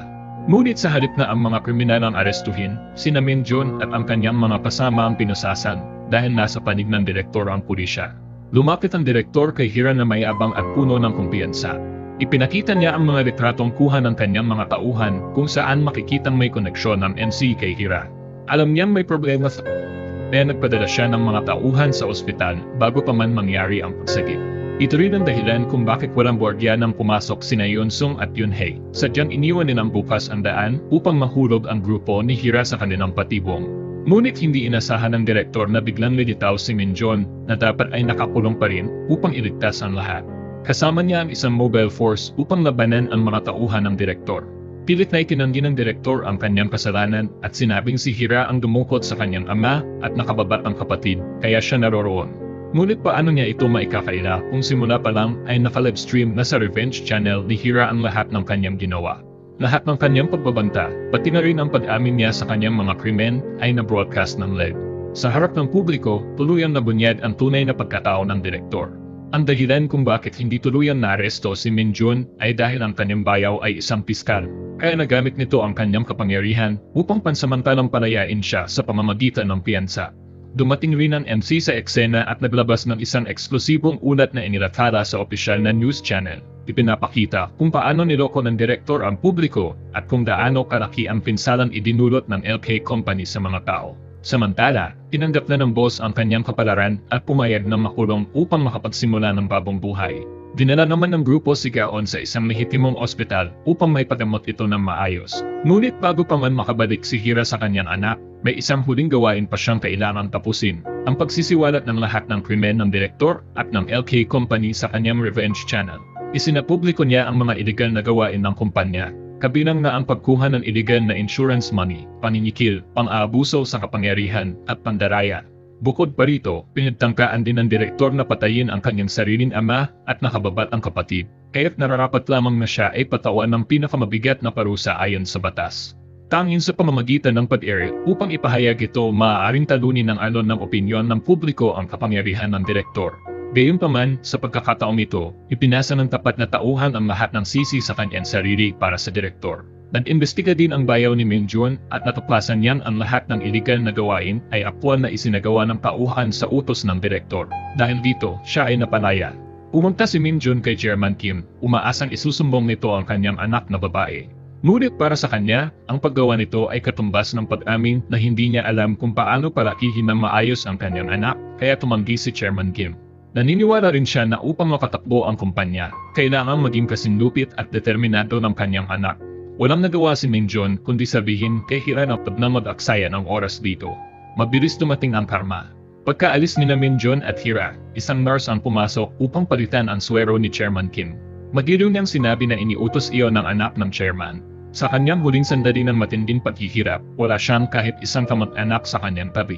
Buwanak ng nurse na saktan si Gaon, ngunit mabilis siyang napigilan ni Hira. Hindi pa niya ito natutuklasan, ngunit nagduda siya at nabahala. Ang pagdududang iyon ang nagligtas sa buhay ng kanyang anak. Alam ni Hira na nakalaya na ang direktor, kaya agad niyang dinala si Gaon pauwi, ang pinakaligtas na gawin. Ang unang hakbang ng direktor matapos makalaya ay agawin ang posisyon bilang chairman. Ang posisyong dating pag-ari ng kanyang pamilya sa ina ay kinuha noon ni Chairman Kim. Gayunpaman, nang buksan ang ilaw sa ibaba, wala ni isang tao. Dahan-dahan lumabas si Hira at may pangut siyang sinabi na bagaman umangat ang direktor sa posisyong iyon, wala ni isang kumikilala sa kanya. Galit na galit ang direktor kaya iniutos niyang paalisin si Hira. Ngunit wala siyang nagawa kundi lumabas nang dumating si Min-jun kasama ang mga pulis. Ang kanyang kasalanan ay pagiging kasabwat at paghikayat sa kanyang mga tauhan na gumawa ng krimen. Tumanggi siyang umamin, hindi niya alam na isinuko na siya ng dati niyang tauhan. Inamin ng tauhan ng lahat, kabilang ang utos ng direktor na ipapatay si Mion. Sa isipan ng direktor, gusto nang niyang bawiin ang lahat ng mararapat sa kanyang ina. Ngunit patuloy siyang hinaharalan ni Hira, kaya sa sobrang galit, ibinato niya ang salamin sa mesa at kinuha ang mga bubog upang itarak kay Hira. Sa pagbaba ng kanyang kamay, hinarang ni Minjun ang nakamamatay na saksak upang protektahan si Hira. Ito ang kabayaran, Anya. Sa gayon, opisyal nang naging isang marahas na kriminal ang direktor. Tinitigan ni Hira si Minjun nang may matinding sakit. Mabilis siyang dinala sa ospital. Makalipas ang ilang panahon, dinala ni Hira si Gaon upang bisitahin ang tunay nitong ina. Napakaunawain ng bata na hindi man nang ito lumuha. Umiyak si Hira. Pinaginhawa siya ni Gaon at sinabing huwag nang umiyak dahil siya naman ang magpalaki sa kanya. Pagkatapos, dinala ni Hira si Gaon upang bisitahin ang kanyang tiyuhin. Bagamat nasa koma pa rin si Minjun, pansamantalang ang bumuti ang kanyang kalagayan. Habang inaayos ni Hira ang mga bulaklak, tahimik na naupo si Gaon at taimtim na nanalangin para sa mabilis na paggaling ng kanyang tiyuhin. Mabilis na naganap ang paglilitis ng direktor. Gumastos siya ng malaking halaga sa pagkuha ng abogado. Ngunit sa kabila ng napakaraming krimen na kanyang ginawa, 7 taon lamang siya nahatulan ng pagkakakulong. Sino mang nakakaalam ng buong katotohanan tungkol sa kanyang mga krimen ay naniniwalang napakadaan ng hatol na ito kumpara sa bigat ng kanyang mga kasalanan. Matapos ang paglilitis, natanggap din ni Maru ang balita na nawala si Minjun mula sa ospital. Dahil sa mga sandaling iyon, humarap na siya sa direktor. Sinabi sa kanya ni Minjun na bago namatay si Chairman Kim, ibinigay nito ang lahat ng kanyang shares kay Gaon. Wala siyang natanggap kahit ano. Inialay ng direktor ang buong buhay niya para sa tinatawag na LK Company. Ngunit sa huli, hindi na ito kanya. Nabaliw siya sa galit at nagtangkang patayin si Minjun. Nang matapos ang lahat, bumalik si Minjun sa bahay upang mawala ang pag-aalala ng lahat. Ang lugar na ito ay naging kanyang pangalawang tahanan. Si Hansung ay nag-ipon ng tapang upang harikan si Yunhei. Pagkatapos, iniwan niya ang singsing sa kasal para kay Yunhei upang siya ang magdesisyon. Kinailangan namang maging isang psychological consultant si Maru upang tulungan si Yeon-sung na pakalmahin ang sarili habang hinihintay ang sagot ni Yunhei. Si Yunhei ay hindi rin nalalayo kay Yeon-sung. Kinailangan niyang humingi ng payo kay Hira kung dapat ba niyang mahalin si Yeon-sung o hindi. Sa totoo lang, kailangan pang gampanan ni Yeon-sung ang kanyang serbisyo sa militar. Kaya umaasa siyang hihintayin siya ni Yunhei upang makapagpakasal sila pagbalik niya. At ang sagot ni Yunhei ay oo, kaya't sila ay nagharikan ng buong pagmamahal. Patuloy na pamamahalaan ni Hira ang Revenge Channel upang ipaglaban ang hustisya para sa lahat. Ipinangako ni Minjun na palagi niyang sasamahan at susuportahan siya. Ang kanilang grupo ay hindi na isang pangkat ng paghihiganti, kundi isang pangkat ng katarungan. Hindi nila ito ginagawa para sa sariling kapakinabangan, kundi para sa tinatawag na hustisya sa mundong ito. Maraming salamat sa panonood. Hanggang sa muli, paalam.